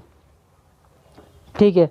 मगर आज तक इंडिया में ऐसा कभी नहीं हुआ, no president has so far been impeached. आज तक किसी भारतीय राष्ट्रपति के ऊपर जो है महाभियोग नहीं चला। ठीक है। अगर देखो जब पॉलिटिक्स गंदी हो जाती है ना तो हर चीज़ हो जाती है, मगर यहाँ पे क्या है ना, भारत के अंदर जो एक तो आर्मी की बहुत इज्जत है भारत के अंदर, जो राष्ट्रपति है उसकी भी अपनी इज्जत है यहाँ पर कि भाई देश का मुखिया है, हमारा पिता मानते हैं एक तरह से हमारे देश के अंदर जो राष्ट्रपति होते हैं उनको, तो भैया उनके खिलाफ जैसे कार्रवाई जल्दी नहीं हो पाती यहाँ पर। हालांकि क्या होता है, जो पॉलिटिकल पार्टीज़ होती हैं, जो राष्ट्रपति होता है वो चाहते हैं कि भाई हमारे पक्ष में ही काम करें, जो हम फैसले पास करें, बिल वगैरह पास करें पार्लियामेंट के अंदर, वो पास करके साइन कर दे जो राष्ट्रपति है बिना कुछ करे यहाँ पर। ठीक है। अब यहाँ पे हमने क्या कहा कि वैकेंट कब तक रहती है जो पोस्ट है यहाँ पर, इसके अंदर क्या है कि जब तक इलेक्शन नहीं होते, चाहे वो कोई डिले हो रही हो यहाँ पर, तो 5 साल के बाद भी जो राष्ट्रपति है वो अपनी गद्दी पर बना रह सकता है यहाँ पर। ठीक है। इंटरगन कहा गया है इसको, इंटरगनम। ठीक है। In this situation the vice president does not get the opportunity to act as president और discharge the function of president. जब जो राष्ट्रपति है अपनी गद्दी पर बैठा रहेगा पोस्ट पर, तो जो वाइस प्रेसिडेंट है उसको मौका ही कहाँ से मिलेगा कि भाई वो काम करे। ठीक है। ये चीज़ होती है। दूसरा यहाँ पे क्या है, if the office fall vacant by resignation, removal, death और अदरवाइज। अगर जो राष्ट्रपति का पद है वो उनके जिन्होंने इस्तीफा दे दिया वो जैसे खाली पड़ा हुआ है, उन पे इम्पीचमेंट हो गया, उनको हटा दिया गया, इस वजह से पड़ा हुआ है, उनकी मौत हो गई, तो वो क्या होगा यहाँ पर, जो इलेक्शन है यहाँ पर vacancy should be held with in 6 month, कि जो इलेक्शन है वो 6 महीने के अंदर करवाए जाएंगे। अब यहाँ पे क्या होगा, जो भैया क्या होगा, जब तक प्रेसिडेंट नहीं है सीट पर, खाली पड़ी है, तो प्रेसिडेंट जो वाइस प्रेसिडेंट है वो काम करेगा यहाँ पर। मतलब ठीक है। अब जब मान लीजिए यहाँ चुनाव हो गए, चुनाव होने के बाद जो राष्ट्रपति आएगा नया वाला, वो अपना पूरे 5 साल करेगा। उसको कोई फ़र्क नहीं पड़ता कि पिछले जो राष्ट्रपति था उन्होंने कितने साल तक यहाँ पर राज करा है, मतलब जो उन्होंने अपना पोस्ट बने रहे, उससे कोई फ़र्क नहीं पड़ता उनको। उनकी नहीं, पूरे 5 साल उनकी यहाँ पर सिक्योर है यहाँ पर। इसके अंदर क्या किया गया है कि जब वाइस प्रेसिडेंट, जब राष्ट्रपति नहीं होगा सीट के ऊपर, जो उनकी वैकेंसी है, जो उनकी पोस्ट है वो खाली रहेगी, तो यहाँ पे कौन काम करेगा उनकी जगह पे? पहला तो आता है वाइस प्रेसिडेंट। ठीक है। अगर वाइस प्रेसिडेंट यहाँ पर नहीं है तो यहाँ पे काम करेगा चीफ जस्टिस ऑफ इंडिया। और कई बार ऐसा होता है कि जो चीफ जस्टिस ऑफ इंडिया है वो गद्दी पे नहीं होते, अपनी पोस्ट पे कोई नहीं होता, उनकी पोस्ट पे खाली पड़ी होती पोस्ट। तो क्या होगा? सीनियर मोस्ट जज ऑफ द सुप्रीम कोर्ट, जो सुप्रीम कोर्ट का सबसे बड़ा जज होगा, तजुर्बा का जो सबसे ज़्यादा होगा यहाँ पे, इसकी उम्र ज़्यादा होगी, जिसको नॉलेज ज़्यादा होगी यहाँ पर, वो काम करेगा इनकी गद्दी के ऊपर बैठ के। ठीक है। अब यहाँ पे क्या होगा? देखिए, एक्ट एज द प्रेसिडेंट और discharge the function of the president. ठीक है, जब तक वो रहेंगे गद्दी पे काम करेंगे। When any person, vice president, chief justice of India, the senior most जज of supreme court is acted as the president और discharge the function of president, he enjoy the full all the power and immunities of the president and is entitled to such emoluments, allowance and privileges as were determined by the parliament। जब तक चाहे जब मतलब इसका ये है, जब राष्ट्रपति अपनी गद्दी पर नहीं है, जो उनका कार्यभार संभाल रहा है, चाहे वो वाइस प्रेसिडेंट, मतलब जो है वो उपराष्ट्रपति हो, सुप्रीम कोर्ट के जज हो यहाँ पर, ठीक है, चीफ जस्टिस ऑफ इंडिया को हम बोलते हैं यहाँ पर, CJI, या फिर सीनियर मोस्ट जज हो, जब तक वो गद्दी पर रहेंगे तो उनको वही चीज़ें मिलेंगी जो राष्ट्रपति थे जिनको मिल रही थी, वही चीज़ें उनको, प्रिविलेजेस हैं, पैसा है, सैलरी वगैरह जो होती है यहाँ पे, वही चीज़ सेम टू सेम उनको मिलेगी यहाँ पर। फिर एक बात आते निकल के आती है कि जब री इलेक्शन हुआ कि प्रेसिडेंट जो है वो जीत चुका है, वो दोबारा जा रहा है जीतना, तो उसको वो सारी कंडीशन फुलफ़िल करनी पड़ेगी जो उसने फर्स्ट टाइम फुल की थी। सबसे सीधी बात इसके अंदर ये है, वो यहाँ पर हम देखते हैं कि कौन सी कंडीशन उन्होंने फुलफ़िल करनी होती हैं। ये बताई गई हैं हमारे आर्टिकल 58 से 59 तक। सबसे पहले जो सिचुएशन है, वो सबसे आसान है, वो ये है कि he should be a citizen of India. उसको भारत का क्या होना चाहिए? नागरिक होना ज़रूरी है उसका। 35 साल की उसकी उम्र होनी चाहिए यहाँ पर। दूसरी कंडीशन बहुत आसान है यहाँ पर, मगर जो आती है कंडीशन, वो आती है तीसरी कंडीशन, थोड़ी सी हट जाती है। Should be qualified for election as a member of Lok Sabha. वो एलिजिबल होना चाहिए, मतलब वो क्वालिफाइड होना चाहिए, इतना लायक हो कि वो लोकसभा का जो है मेंबर बन सके यहाँ पर।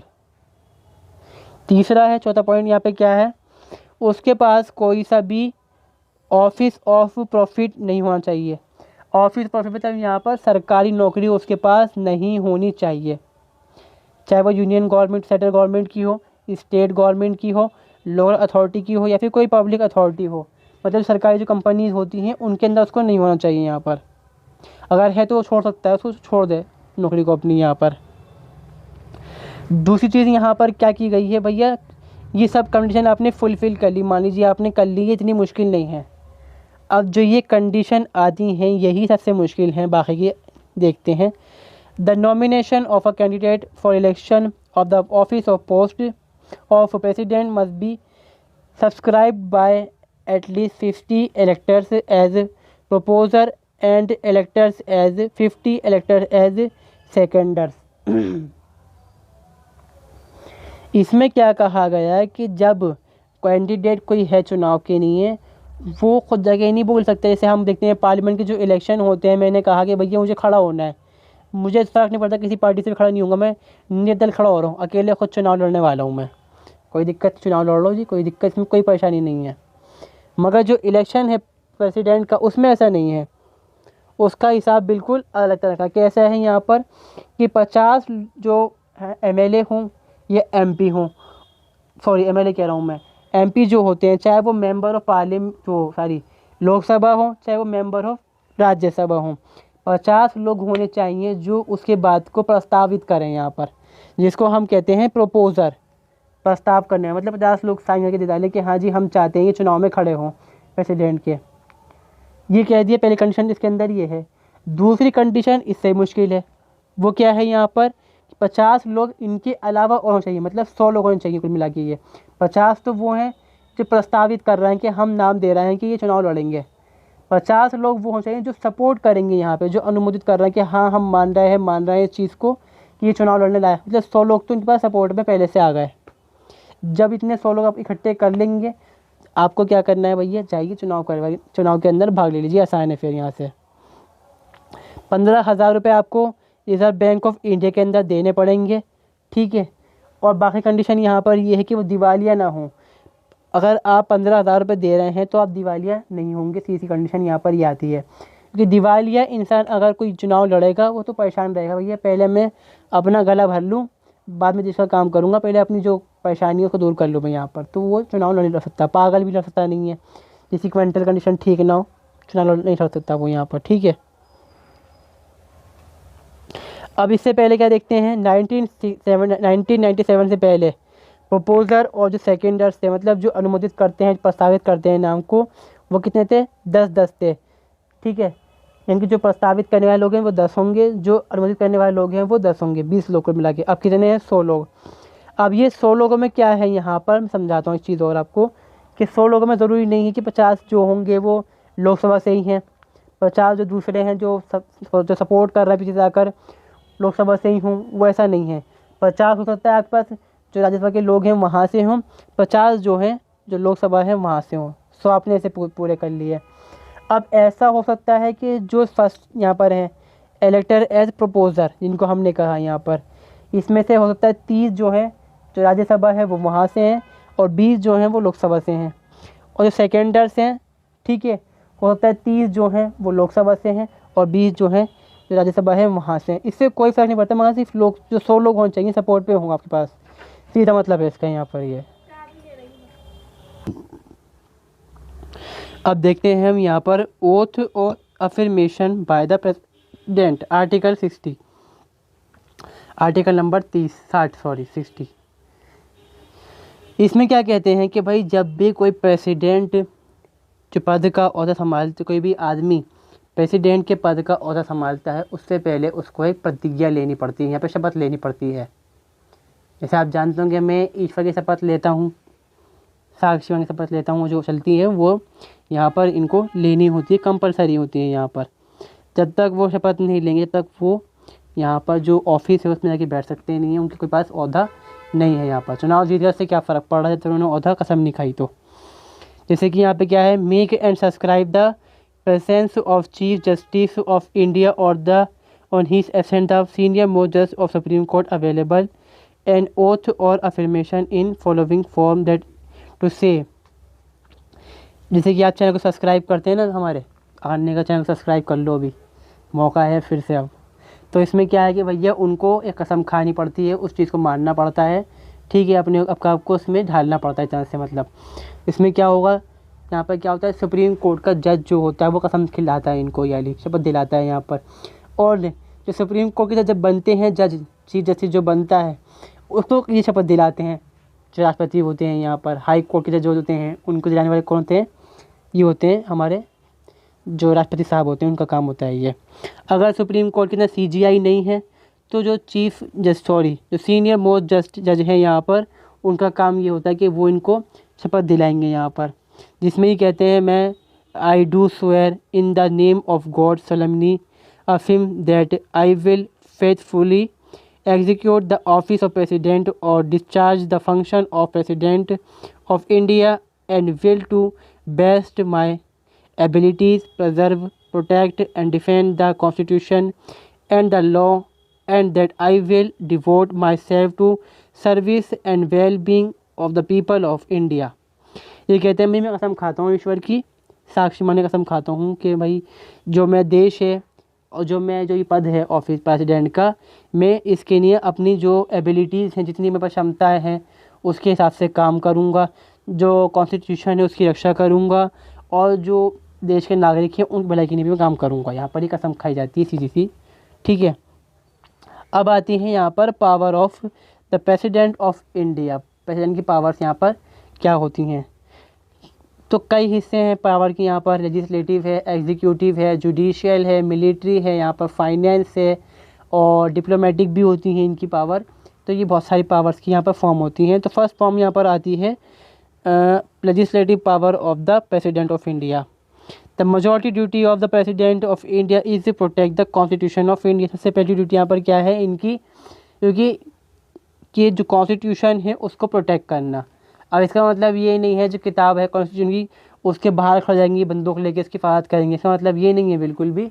इसका मतलब ये है कि जो पार्लियामेंट कानून बनाएगी, जो अमेंडमेंट करेगी कॉन्स्टिट्यूशन के अंदर, उसको पास करना है या नहीं, ये काम इनके पास होता है। ये इसका ध्यान रखते हैं कि जो कॉन्स्टिट्यूशन के चेंज हो रहे हैं, जो हेर फेर हो रहे, जो नए कानून बनना है वो सही हैं या नहीं, इसके लिए ये काम करेंगे। इस तरह से ये रक्षा करते हैं जो कॉन्स्टिट्यूशन है उसकी। उसका मतलब ये नहीं कि छुई चाकू लेके खड़ा जाओ, कोई सामने से आएगा तो मैं मार दूंगा, उसको छेड़ने दूंगा किताब को, वाला हिसाब नहीं है यहाँ पर। ये बताया गया है हमारे आर्टिकल 16 के अंदर बताया गया है ना कि protect, preserve, defend the constitution of India. Law हैं जो यहाँ पर दिए गए हैं उनकी मैं रक्षा करूँगा। अब देखते हैं आगे जो लेजिस्लेचर पावर है इनकी वो क्या है। यहाँ पर क्या है कि जो प्रेसिडेंट ऑफ इंडिया है इनके पास जो लेजिस्लेटिव पावर है वो 0 सन्नाटा है, कुछ भी नहीं है। अगर हम देखें तो असलियत में कुछ भी नहीं है। इनकी जो पावर होती है वो पार्लियामेंट के अंदर होती है। पार्लियामेंट में भी हम क्या कहें तो सीधा सा अगर हम कहें तो वो जो मंत्रिपरिषद होता है उसके पास इनकी सारी पावर होती हैं। मतलब प्रधानमंत्री और जो उनके सहायक मंत्री दूसरे होते हैं, ठीक है, इनके पास क्या होती हैं, सारी की सारी पावर जो होती हैं इनके पास होती हैं। ये प्रधानमंत्री जो होता है, जो राष्ट्रपति जो होते हैं, प्रधानमंत्री जो होते हैं, जो उनके मंत्रिपरिषद जो होता है वो जो राष्ट्रपति होता है उसके नाम पे काम करते हैं। मतलब जो राजा है, राजा जो हो गए यहाँ पे वो होगा हमारे प्रेसिडेंट ऑफ इंडिया, और जो उनके वज़ीर होते हैं यहाँ पर और जो मंत्री हैं साथ में उनके, वो उनकी जो ताकत है उसका इस्तेमाल कर रहे हैं। और जो राजा जी बैठे हैं उनसे कहा गया कि आप आराम करिए, हम काम करेंगे यहाँ पे आपके नाम पे। एक कंडीशन इस तरह की होती है यहाँ पर, थोड़ी सी यही कंडीशन असल में होती है, ठीक है। हालांकि ये जो हेड होते हैं प्रेसिडेंट ऑफ इंडिया होते हैं, ये हेड होते हैं पार्लियामेंट के, मगर ये बैठते ही नहीं हैं कहीं पर भी। ना जो राज्यसभा है वहाँ बैठेंगे, ना जो लोकसभा है वहाँ के बैठते हैं यहाँ पर। हालांकि जो इम्पीचमेंट होती है उस वक्त इनको जाना पड़ता है कार्रवाई होने के वक्त पे। ऐसा हुआ ही नहीं इंडिया में आज तक। इसमें क्या है, ही कैन समन एंड प्रोरोग्यू। प्रोरोग्यू मतलब क्या है यहाँ पर, स्थगित करना। प्रोरोग्यू मतलब कि स्थगित कर सकते हैं, to stop the activity of parliament for some time without dissolving it. ये समन कर सकते हैं पार्लियामेंट को। पार्लियामेंट को समन किस तरह करेंगे कि ये दोनों चैम्बर्स को यहाँ पर समन करेंगे कि आप आइए, दोनों जो सदन हैं उनकी बैठक होगी। इसको बोलते हैं हम जॉइंट सेशन। ये काज कब होता है, ख़ास तौर पर ये जब हम कहते हैं मनी बिल होता है उस पर कई बार ऐसा हो जाता है, और जब कभी इमरजेंसी होती है उस सिचुएशन के अंदर भी ऐसा हो सकता है। यहाँ पर इंडिया के अंदर ऐसा हो सकता है। अब जो ये है प्रोरोगेटिव, उसका मतलब क्या है कि ये स्थगित कर सकते हैं पार्लियामेंट के सदन को, किसी सदन को भी ये स्थगित कर सकते हैं 2 से 3 महीने की टाइम के लिए, मगर ये इसको ख़त्म नहीं करते। सब कहते हैं डिज़ोल्व कर डालते हैं। जो इंदिरा गांधी थी उन्होंने ये कहा कि भैया जो पार्टी जो मेरी जो सरकार बनी हुई है लोकसभा के अंदर उसको गिरा दो, ख़त्म कर दो बिल्कुल। तो फिर नए चुनाव हो जाते हुए थे यहाँ पर, जो इमरजेंसी लगी थी फिर यहाँ पर, ठीक है, वो कंडीशन वाली बात कर रहे हैं हम यहाँ पर। डिज़ोल्व द लोकसभा, लोकसभा को ये डिज़ोल्व कर सकते हैं यहाँ पर। जो राज्यसभा है उसको कभी भी डिज़ोल्व नहीं किया जा सकता। ये बात पक्की है उसके अंदर कि वो पूरी तरह से कम्प्लीटली डिज़ोल्व नहीं होती। उसके 1/3 जो होते हैं मेंबर वो बरकरार रहते हैं हमेशा। मान लीजिए एक पर्सन है, इसको हटा दिया गया, यहाँ पे मान लीजिए यहाँ पर 3 लोग हैं, इनको हटा दिया, ये एक बरकरार है। इसके साथ यहाँ पर क्या हो गया, 2 नए ऐड कर दिए गए, ठीक है। तो इसको और इसको हटा दिए, यहाँ पर ये एक बरकरार रह गया, साथ में इसके फिर ऐड कर दिया, फिर इस एक को यहाँ से हटा के ऐसा चलता रहता है सिस्टम इसके अंदर। जो राज्यसभा होती है उसके अंदर कुछ इस तरह का हिसाब होता है। जो राज्यसभा होती है वहाँ पर। अब यहाँ पर क्या होगा, he also summon a joint sitting of both the houses of parliament. जो राज्यसभा है, लोकसभा है, उनकी ये जॉइंट मीटिंग को बुला सकते हैं, जिसमें जो प्रेसिडेंट जिसको जो अनुमोदित करेंगे, चलाएंगे जो यहाँ पर, वो यहाँ पर स्पीकर होंगे लोकसभा के, क्योंकि वो लोअर हाउस तो है मगर यहाँ पर क्या है, वो हाउस ऑफ रिप्रेजेंटेटिव माना जाता है यहाँ पर, इसलिए जो उसकी पावर जो है वो ज़्यादा है जो दूसरा हाउस है यहाँ पर, जो अपर चैम्बर है उसके मुकाबले पे। Summon both the house of parliament for joint session in the case of conflict between the house to pass any bill, article 108 of the Constitution deal with the joint sitting of both houses.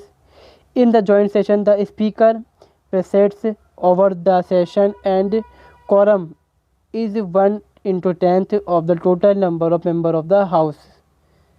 इसका मतलब यहाँ पर ये है कि जब कोई bill है पास नहीं हो रहा, उसके लिए लड़ाई चल रही है, उन्होंने कहा कि नहीं ऐसा होना चाहिए, वो कहता है नहीं ऐसा होना चाहिए, तो उसको सॉल्व करने के लिए मीटिंग होगी यहाँ पर। जो चेयरमैन जो होगा वो लोकसभा का जो स्पीकर होगा वो काम करेगा यहाँ पर, ठीक है। He can address the parliament at the commencement of the first session after each general election and first session of each year. यानी कि यहाँ पर ये है कि जो पार्लियामेंट का सेशन होगा उसको कौन यहाँ पर एड्रेस करेगा, प्रेसिडेंट एड्रेस करेगा वहाँ पर। इसका मतलब ये नहीं कि वो जगह यहाँ पर एड्रेस करेंगे उस चीज़ को, वो अपने यहाँ से उसको एड्रेस कर डालते हैं। यहाँ पे कई बार ऐसा भी होता है कि वो पार्लियामेंट के जो अंदर प्रधानमंत्री होते हैं उसके पास आके वो कर डालते हैं, इतना हो सकता है यहाँ पर, इस तरह से किया जा सकता है यहाँ पर, ठीक है। और जो हर साल जो हम कहते हैं कि भैया जब सेशन होता है शुरुआत, हम देखते हैं ना बजट पेश होता है यहाँ पर, गर्मी के अंदर अलग पेश होता है, सर्दी के अंदर अलग पेश होता है बजट, तो उस हिसाब से जो बजट पेश होगा उसको ये एड्रेस कर सकते हैं, ठीक है। तो ये काम इनका होता है। फिर आता है यहाँ पे he can send message to the house of parliament whether the respect to a bill pending in the parliament और अदरवाइज। ये नोटिस भेज सकते हैं, मैसेज भेज सकते हैं पार्लियामेंट की किसी भी हाउस को कि ये जो बिल है आपके पास पड़ा हुआ है, इसको हल करो, इसका हल निकालो, आगे बढ़ो उसको लेकर, क्या करना है क्या नहीं उस पर देखो। He can appoint many member of Lok Sabha to preside over its presiding when the office of both the speaker and the deputy speaker fall vacant. Similarly, he also can appoint any member of Rajya Sabha to preside over the proceeding when the office of both chairman and deputy chairman fall vacant. इसका मतलब यहाँ पर ये है कि जो president हैं उनके पास पावर है। जैसे हम देखते हैं ना ओम बिरला हैं, तो वो बैठते हैं लोकसभा के अंदर, वो अपनी बात करते हैं कि भैया हाँ जी अब आप बोलिए। जबकि मुख्यमंत्री जैसे एमपी होता है वो कहता है अध्यक्ष महोदय मैं अपनी बात को कहना चाहता हूँ। उन्होंने कहा कि भाई 15 सेकंड आपके पास हैं। एक बंदा बैठा होता है, ऊपर को कोई कुर्सी होती है, 2 गार्ड से खड़े होते हैं साइड के अंदर उनके, तो वो होते हैं लोकसभा के स्पीकर, ठीक है।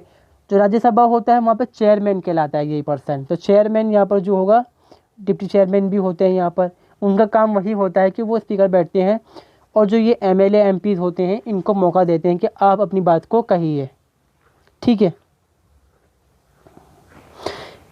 अब इनके पास दूसरी पावर यहाँ पे क्या होती है कि ये एंग्लो इंडियंस को भी अपॉइंट कर सकते हैं। 2 एंग्लो इंडियन अपॉइंट हो सकते हैं, नॉमिनेट किए जा सकते हैं इनके ज़रिए से पार्लियामेंट के अंदर, किसमें जो यहाँ पर हमारा लोकसभा है उसके अंदर। हालांकि ये जो सिस्टम है अब ख़त्म कर दिया गया है, जो बीजेपी गवर्नमेंट है उन्होंने इसको ख़त्म कर दिया है। दूसरा है जो राज्यसभा है उसके अंदर ये 12 मेंबर्स को नॉमिनेट कर सकते हैं। 250 मेंबर की यहाँ पे जगह वहाँ पर होती है जो राज्यसभा होती है उसके अंदर, उसमें 233 का इलेक्शन होता है इस टाइम, और 12 को ये नॉमिनेट कर डालते हैं। कितने हुआ 245, 5 सीट अभी खाली हैं वहाँ पर, ठीक है। अब जिन लोगों को ये नॉमिनेट करेंगे वो लोग ऐसे ही नहीं है कि भाई किसी को उठा के नॉमिनेट कर डाला। इसमें क्या है कि कोई स्पोर्ट पर्सन है उसको ले लिया यहाँ पर, ठीक है। लिटरेचर में कोई है यहाँ पर, साइंस में है, आर्ट में है, सोशल साइंस में कोई, मतलब कोई ऐसा इंसान इसमें लिया जाएगा जो किसी चीज़ का हुनर रखता हो यहाँ पर, या उसकी वैल्यू होगी एक तरह से, ये बात हम कह सकते हैं यहाँ पर, ठीक है। अब मैं बताया आपको ये कि नॉमिनेट कर सकते हैं यहाँ पर लोकसभा के अंदर, जो कि अब है नहीं, फिलहाल ख़त्म हो चुका है। Decide on question as disqualification of member of parliament in constitution with the election commission.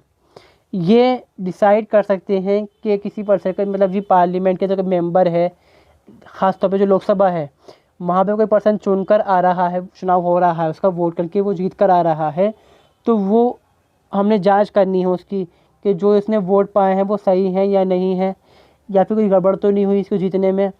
तो यहाँ पर क्या है, जो इलेक्शन कमीशन है उसके साथ मिलकर ये काम कर सकता है इस बात के ऊपर, जब जो होते हैं वो काम कर सकते हैं कि ये जो पर्सन है ये डिस्क्वालीफाइड है यहाँ पर, मतलब डिस्क्वालिफिकेशन इसकी है या नहीं, मतलब ये इस लायक है भी या नहीं कि ये मेंबर ऑफ पार्लियामेंट बन जाए। अब इनके यहाँ पे क्या है, his prior recommendation and permission is needed to introduce certain type of bill in the parliament, for example a bill involving expenditure from consolidation fund of India और bill for the alternation of boundaries of state and creation of new state, also changes of name of the state। ठीक है, जो राष्ट्रपति जो हैं उनकी जो recommendation होती हैं बिल को लेकर, ख़ास तौर पर कुछ बिल के नियम जो उनकी रिकमेंडेशन है पार्लियामेंट जो है उसको मानने के लिए बाध्य यहाँ पर है, उसको मानना पड़ेगा। ख़ास तौर पे जब हम बात करते हैं कंसोलिडेशन फंड ऑफ इंडिया, अब एक तरह के 3 तरह के फ़ंड होते हैं यहाँ पर, जो कंसोलिडेशन फ़ंड होता है और कॉन्टेगरी फ़ंड होता है जिसको हम एजेंसी के अंदर इस्तेमाल कर सकते हैं। वो ऐसा पैसा है कि जो देश ने छुपा कर, मतलब हम कहते हैं कि देश ने छुपा के हम कहते हैं ना कि छुपा के रख रखा है हमने, वो चीज़ है यहाँ पर कि जब ज़रूरत पड़ेगी उसको इस्तेमाल कर लेंगे चुपके से हम, कि लगे ना है कि जो देश है वो कमज़ोर हो गया, हमारा आर्थिक स्थिति हमारे देश की कमज़ोर ना हो पाए। और जब हम बात करेंगे कि जो स्टेट हैं नए स्टेट बनाने पर उनकी जो रिकमेंडेशन है उस बात को मानना पड़ेगा, नाम चेंज करने पे, उनकी बाउंड्रीज़ को चेंज करने पर यहाँ पर जो एडवाइस होगी उसको मानना ही पड़ेगा। When a bill is sent to president after it's been pass by parliament, he can give his assent to the bill और without his assent to the bill. जब पार्लियामेंट ने कोई बिल पास कर लिया, यानी कि जो लोकसभा है वहाँ पर बिल पास हो गया, जो राज्यसभा है वहाँ पर भी बिल पास हो गया, तो ये राष्ट्रपति के हाथ में होता है कि वो उसको पास करके साइन कर दे उस पर या ना करे, उनकी अपनी इच्छा है यहाँ पर। रिटर्न द बिल, तीसरी कंडीशन यहाँ पे क्या है, रिटर्न द बिल, कि मतलब जो बिल है उसको वो वापस भी कर सकते हैं कि अब चलो भाई रखो, तुम चेंजेस करो, तुम्हारी गड़बड़ है इसके अंदर, बिल के अंदर। ठीक है, for reconsideration of parliament, however if the bill is pass again by the parliament with और without amendment, the president give his assent to the bill. अगर जो बिल को ने वापस करता प्रेसिडेंट ने पार्लियामेंट को कि आप चेंजेस करिए, अगर वो चेंजेस पार्लियामेंट नहीं करता, कहता है जो हमने कहा है उस पर हम बरकरार रहेंगे और ये बिल जो है वो ठीक है, तो जो प्रेसिडेंट है उनको उस बिल पे साइन करने पड़ेंगे ही। और सिंपल बिल जो है यहाँ पर, जो मनी बिल के अलावा यहाँ पर है या कोई जो ख़ास अमेंडमेंट है उसके अलावा जो बिल होते हैं यहाँ पर, तो प्रेसिडेंट के पास पावर है कि वो उसको अपने पास रख ले जब तक कि नहीं चाहे, उसकी मर्ज़ी है। उसको मतलब ना तो वो उसको एक्सेप्ट करेगा ना उसको वो रिजेक्ट करेगा यहाँ पर। इसको कहते हैं पॉकेट वीटो पावर, कि प्रेसिडेंट ने अपनी जेब के अंदर रख लिया है, ना तो वो उसको खर्च कर रहे हैं यहाँ पे, ना उसको वो फाड़ के फेंक रहे हैं यहाँ पे से जेब से। अब यहाँ पर एक कंडीशन और होती है, एक चीज़ होती है जो स्टेट की विधानसभा होती है, हम जानते हैं कि जब वो बिल पास करती है तो वो जाता है गवर्नर के पास। जैसे सेंटर में कोई बिल पास होता है पार्लियामेंट के ज़रिए से, तो वो पहुंचता है यहाँ पर प्रेसिडेंट के पास और वो उसको पास कर डालते हैं।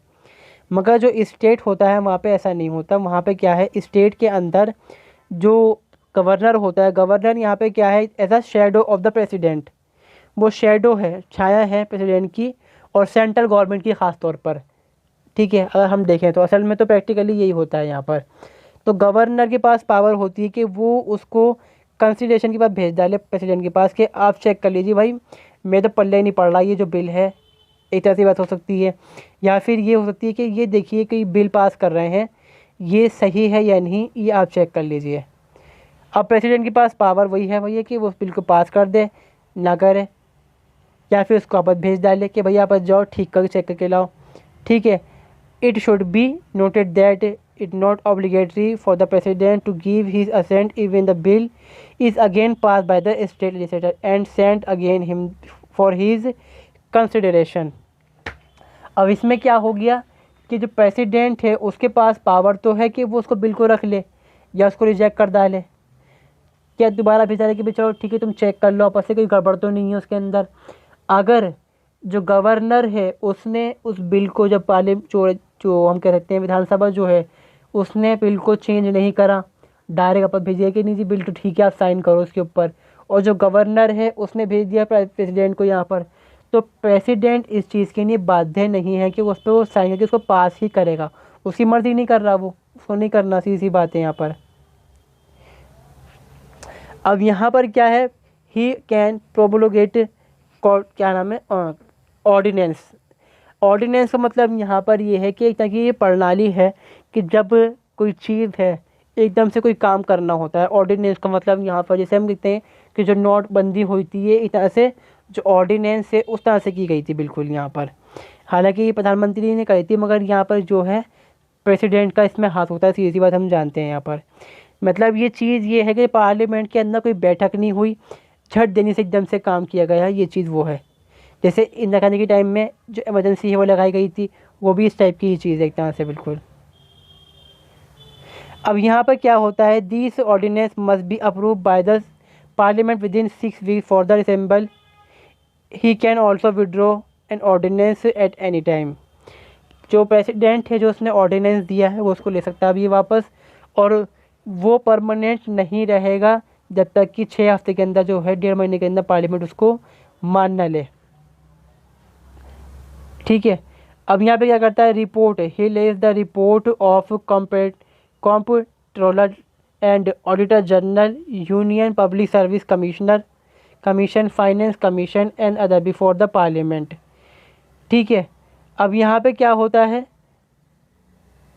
जो हम कहते हैं यूपीएससी के जो हम देखते हैं जो कमीशन होते हैं, फाइनेंस कमीशन होते हैं, वो इनको रिपोर्ट भेजते हैं पहले पार्लियामेंट से पहले कि भैया ऐसा ऐसा हो रहा है, ये काम चल रहा है, फिर ये रिपोर्ट पहुंचती है पार्लियामेंट के पास। He can make regulation for the peace, progress and good government of the Andaman and Nicobar island, Lakshadweep, Dadra Nagar Haveli and Daman Diu and Ladakh. In case of फ्यूचरी also the president can legislate by making regulation but only when the assembly is suspended or dissolved। इसमें क्या है कि जो president है वो जो दादरा नगर हवेली है, सीधी सी हम बात करते हैं जो यूनियन टेरिटरी है दिल्ली को छोड़ के और जम्मू कश्मीर को छोड़ के, क्योंकि ये जो जितनी भी यूनियन टेरिटरी बताई गई हैं इसके अंदर ये बॉर्डर के ऊपर आती है एक तरह से। हालांकि दादरा नगर हवेली जो है वो बॉर्डर के ऊपर नहीं, गुजरात के अंदर आती हैं वो, फिर भी हम मानते हैं कि भैया बॉर्डर एक तरह का मान लीजिए उसको। तो इनके लिए ये क्या कर सकते हैं कि गवर्नमेंट चलाने के लिए वहाँ की रेगुलेशन को बना सकते हैं सही तरीके से, जो प्रशासन चलाने के लिए। ठीक है। और दूसरी चीज़ यहाँ पर ये है कि ये जब बनाएंगे तो उस टाइम ज़रूरी होना चाहिए कि जो असेंबली है वो भंग हुई भी हो। अगर असेंबली भंग नहीं हुई भी तो वो काम पार्लियामेंट खुद कर लेगी वहाँ की। ठीक है। The president of India are the majority the ruling party to prove his majority. जब हम बात करते हैं कि कई बार ऐसा होता है, आप देखते हैं ख़ास तौर पर जब दो पार्टियों में टकराव होता है तो वो क्या होता है कि एक पार्टी है वो क्या करती है, एमपीओ को ख़रीद लेती है, जो एमपीज़ होते हैं या फिर जो एमएलए होते हैं।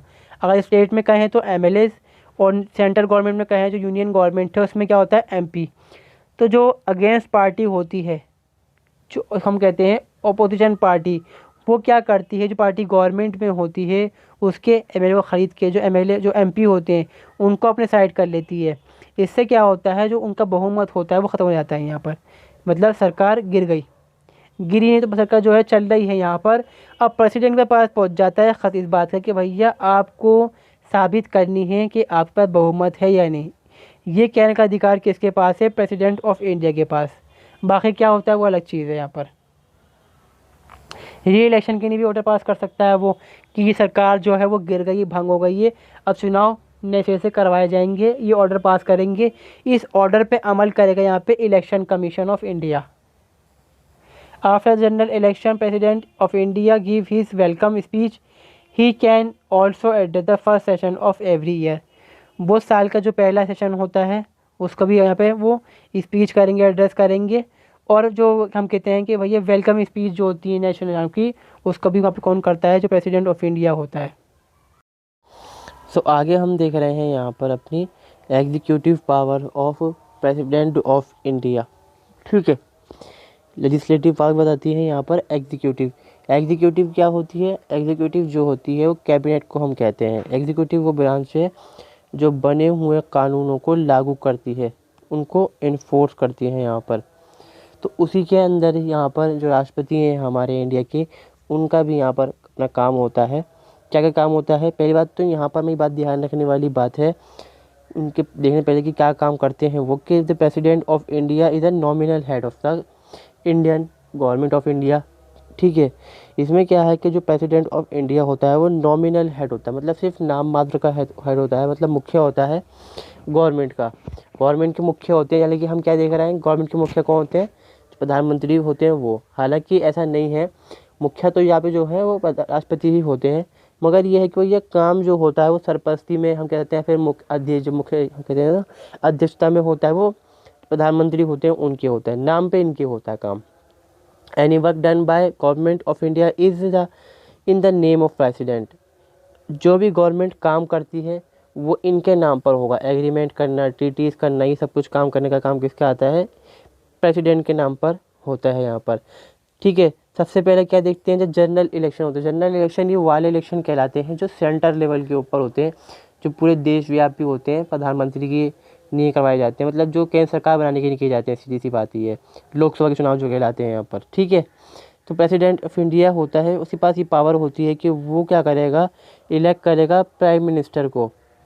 ठीक है, वो उनसे कहेगा भैया आप बहुमत साबित करिए, और बहुमत साबित कर दिया है तो अब आ जाइए, अब आपको हम दिलाएंगे शपथ, और साथ में ही बताइए कि आपके मंत्री कौन कौन से होंगे। तो वो लिस्ट वगैरह जारी की जाती है, फिर वो जो राष्ट्रपति होते हैं वो इन सबको शपथ दिला डालते हैं, मंत्रियों को भी, जो यूनियन जो केंद्र मंत्री होते हैं, जो कैबिनेट मंत्री कहलाते हैं ना हमारे यहाँ, उनको। ठीक है, अब देखते हैं इसमें कुछ और चीज़ें क्या क्या हैं। इसे मैंने इनको अलग हेडिंग पर कर लिया है, हेड ऑफ द यूनियन। ठीक है, यूनियन मतलब कि केंद्र सरकार के ये मुखिया है यहाँ पर।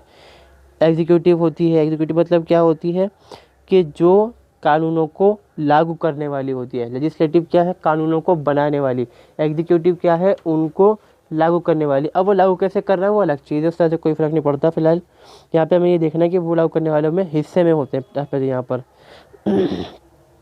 ठीक है, जो भी काम होते हैं इनके अंडर रहते हुए होते हैं। हालांकि ये नहीं कर सकते, ये जो राष्ट्रपति इंडिया के अंदर होते हैं उनकी सिर्फ जो हैसियत है वो एक नाम मात्र की होती है, कि उनको सिर्फ दिखावे के लिए रखा गया है कि देश का मुखिया भी होना ज़रूरी है, तो हम भी मुखिया रख रहे हैं यहाँ पर देश के अंदर। ठीक है, जैसे बहुत सारे देश थे इंडिया के अलावा, कुछ देश ऐसे हैं कि जहाँ पर हम जानते हैं, जैसे ऑस्ट्रेलिया है और न्यूजीलैंड है, कनाडा है। यहाँ ये देश भी वो देश हैं जो ब्रिटेन के गुलाम रह चुके हैं। तो इन्होंने क्या करा, अपना जो नॉमिनल हेड है किसको बनाया? ब्रिटेन की रानी को। अब रानी मर चुकी हैं, तो चूँकि वहाँ के जो राजा होंगे वो वहाँ के हेड है। वजह क्या है कि वहाँ के लोगों ने आपस में लड़ाई झगड़ा करा कि कौन बनेगा। उन्होंने कहा, एक साइड के लोगों ने कहा कि मैं बनूंगा, साइड के लोगों ने कहा हम बनेंगे। तो उस झगड़े को निपटाते हुए उन्होंने कहा भैया जो रानी है वही हेड रहेगी तो बेहतर है, बाकी काम हम अपना कर लेंगे आराम से यहाँ पर। तो मतलब इसका कहने का ये है कि ये नॉमिनल हेड है, सिर्फ नाम मात्र है, काम करने वाले पीछे से कुछ और लोग होते हैं यहाँ पर। ठीक है, अब यहाँ पर क्या है, he has the power to make laws and to conduct treaties and agreement. राष्ट्रपति के पास पावर होती है कि वो कानूनों को बनाए और उनको एग्रीमेंट करे। हालांकि आप देखते हैं कभी आपको दिखाई नहीं देगा कि राष्ट्रपति ने कोई कानून बनाया हो, कोई ट्रीटी करी हो, ऐसा कुछ होता ही नहीं है। असल में इनके नाम पर सब कुछ ऐसा होता है यहाँ पर। ठीक है, अब देखते हैं हम यहाँ पे कि ये अपॉइंटमेंट कौन कौन से करते हैं। जो अपॉइंटमेंट करने का काम जो है वो प्रेसिडेंट ऑफ इंडिया का होता है, गवर्नर है, वो सारी चीज़ें जो होती हैं उसको ये अपॉइंट करते हैं। अब वही चीज़ आती है यहाँ पर कि इनके नाम पे अपॉइंट करती है पार्लियामेंट, ये नहीं करते अपॉइंट असल में। तो अटॉर्नी जनरल सबसे पहले क्या होता है यहाँ पर, अटॉर्नी जनरल को ये अपॉइंट करते हैं of India, determine his remuneration. The attorney general hold office during the pleasure of the president. Attorney general यहाँ पर क्या है, एक तरह की सेंट्रल गवर्नमेंट के लिए लीगल पोस्ट होती है, जो कि हम कहें तो ये बताते हैं वो अटॉर्नी जनरल जो होते हैं कि भाई आपको कौन सा बजट पेश करना चाहिए, किस तरह से बजट के अंदर चीज़ शामिल करी जानी चाहिए। और अटॉर्नी जनरल का एक काम ये भी होता है कि वो सेंटर स्टेट के जो रिलेशन होते हैं कि आपको इतना पैसा इस स्टेट को अलॉट करना चाहिए, कि सेंट्रल गवर्नमेंट जो होती है इनकम टैक्स लेती है, तो सारा इनकम टैक्स सेंट्रल गवर्नमेंट अपने पास नहीं लेती। हम जानते हैं कि आर्टिकल जो हमारे अमेंडमेंट हुए उनके ज़रिए से ये कहा गया कि जब 11th कमीशन बैठी थी उन्होंने ये कहा कि जो सेंट्रल गवर्नमेंट है जो भी वो इनकम टैक्स लेती है तो उसका फ़र्ज़ बनता है कि उसको डिवाइड करे, डिस्ट्रीब्यूट करे इक्वल जितना जो स्टेट है उसको डिमांड होती है उसके अकॉर्डिंग। तो ये काम सेंट्रल गवर्नमेंट का होता है। इसके लिए भी जो यहाँ पर जनरल होते हैं वो काम आते हैं। और एक अलग से पोस्ट भी होती है जिसको हम बोलते हैं auditor general, appointment of controller and auditor general. ये ऑडिटर जनरल जो होते हैं, आप जानते हैं ऑडिट से मतलब क्या है, यहाँ पर जो टैक्स सॉल्यूशन यहाँ पर है, ठीक है।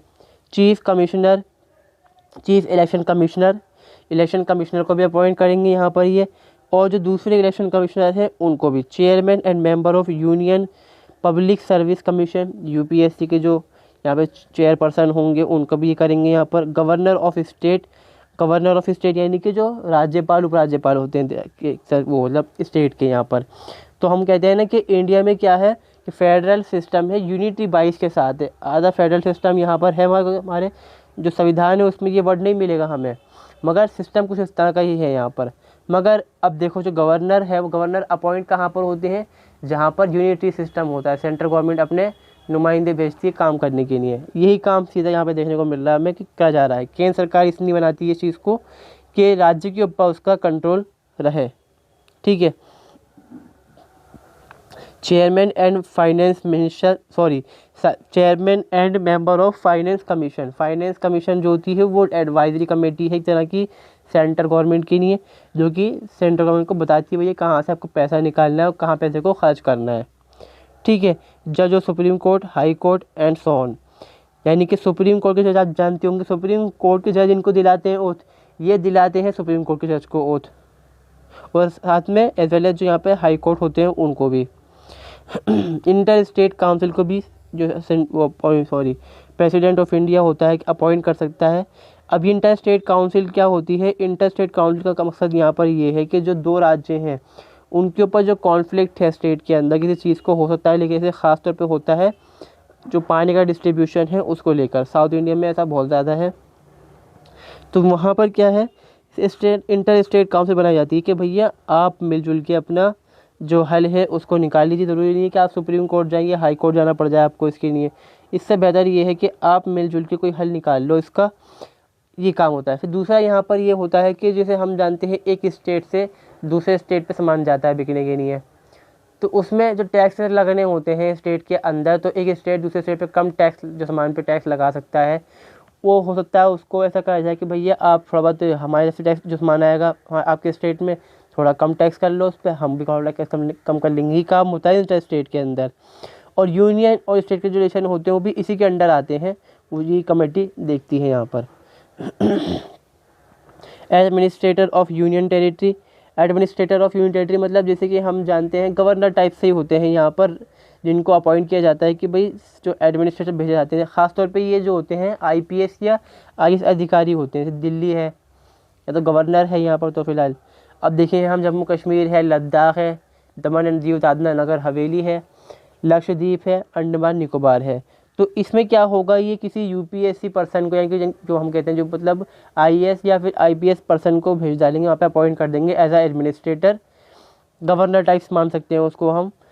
और वो वहाँ पर जो एडमिनिस्ट्रेटर है उसको जो एडमिनिस्ट्रेशन है कंडक्ट करेगा अपने हिसाब से। अब हमने ये कहा कि किसको अपॉइंट किसने करा, प्रेसिडेंट ऑफ इंडिया ने करा, मगर वो काम किसके बिहाफ पे करेगा, वो यूनियन गवर्नमेंट के बिहाफ पे करेगा। यहाँ पर जो सेंट्रल गवर्नमेंट बोलेगी वो काम वहाँ पर वो करेगा। He has the power to declare any area as a scheduled area. उनके पास क्या है यहाँ पर, तो जो राष्ट्रपति है उसके पास ये भी पावर है कि वो किसी भी एरिया को जिसके उसे शेड्यूल एरिया डिक्लेयर कर सकता है। अब शेड्यूल एरिया क्या है, जहाँ पर आदिवासी लोग रहते हैं, ठीक है। आदिवासी लोगों की जगह को क्या कर सकते हैं यहाँ पर शेड्यूल और एरिया डिफाइन कर सकता है। इसमें क्या होगा कि जो सेंट्रल गवर्नमेंट के लॉज होते हैं ना, कुछ कानूनों में फेरबदल यहाँ पर हो जाती है। इसमें क्या होता है, जो गवर्नर होते हैं इन एरियाज़ के, उनको पावर मिल जाती है, या फिर जो एडमिनिस्ट्रेटर होते हैं स्टेट के अंदर जगहें होंगी, उनके पास गवर्नर पर पावर होती है कि जो पार्लियामेंट ने कोई कानून बनाया है उस कानून को वो रोक सकते हैं। वहाँ पर वही कह सकते हैं कि ये एरिया जो है, इस एरिया पे कानून को आप लागू नहीं कर सकते, यहाँ की परिस्थितियाँ इससे भिन्न हैं। तो हम ये जो कानून बनाया है आपने, इसमें 10 पॉइंट है, इसमें से 3 पॉइंट ऐसे हैं जो लागू हो सकते हैं यहाँ पर। ये काम जो है प्रेसिडेंट ऑफ इंडिया कर सकता है यहाँ पर, ठीक है। इन्वेस्टिगेशन कर सकते हैं यहाँ पर ये SC ST पर, इनके शेड्यूल कास्ट और शेड्यूल ट्राइब्स के ऊपर कि भाई ये इनके लिए क्या काम करना ज़रूरी है, इनकी स्थिति क्या चल रही है, ठीक है। National commission of schedule caste, schedule tribe and other backward class पर ये बता दिया है मैंने आपको, ऊपर ही कर सकते हैं।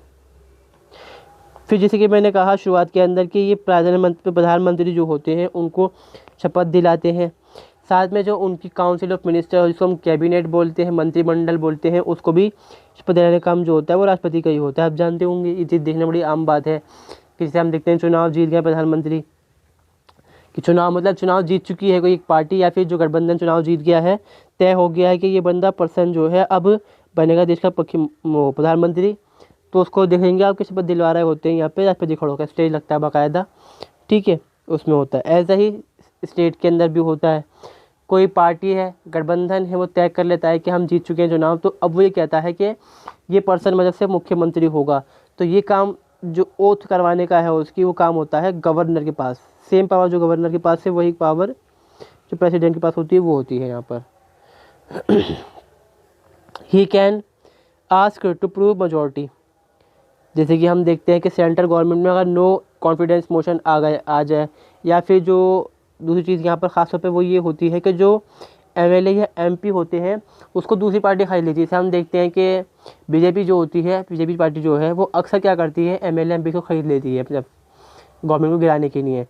तो वो क्या हो गया, उन्होंने अपना पाला चेंज कर लिया, तो वो ये अनाउंस कर देते हैं कि भाई हम इसके साथ नहीं हैं, अब इन्होंने जो अपना बहुमत है वो खो दिया है, इसलिए सरकार इनकी गिरनी चाहिए।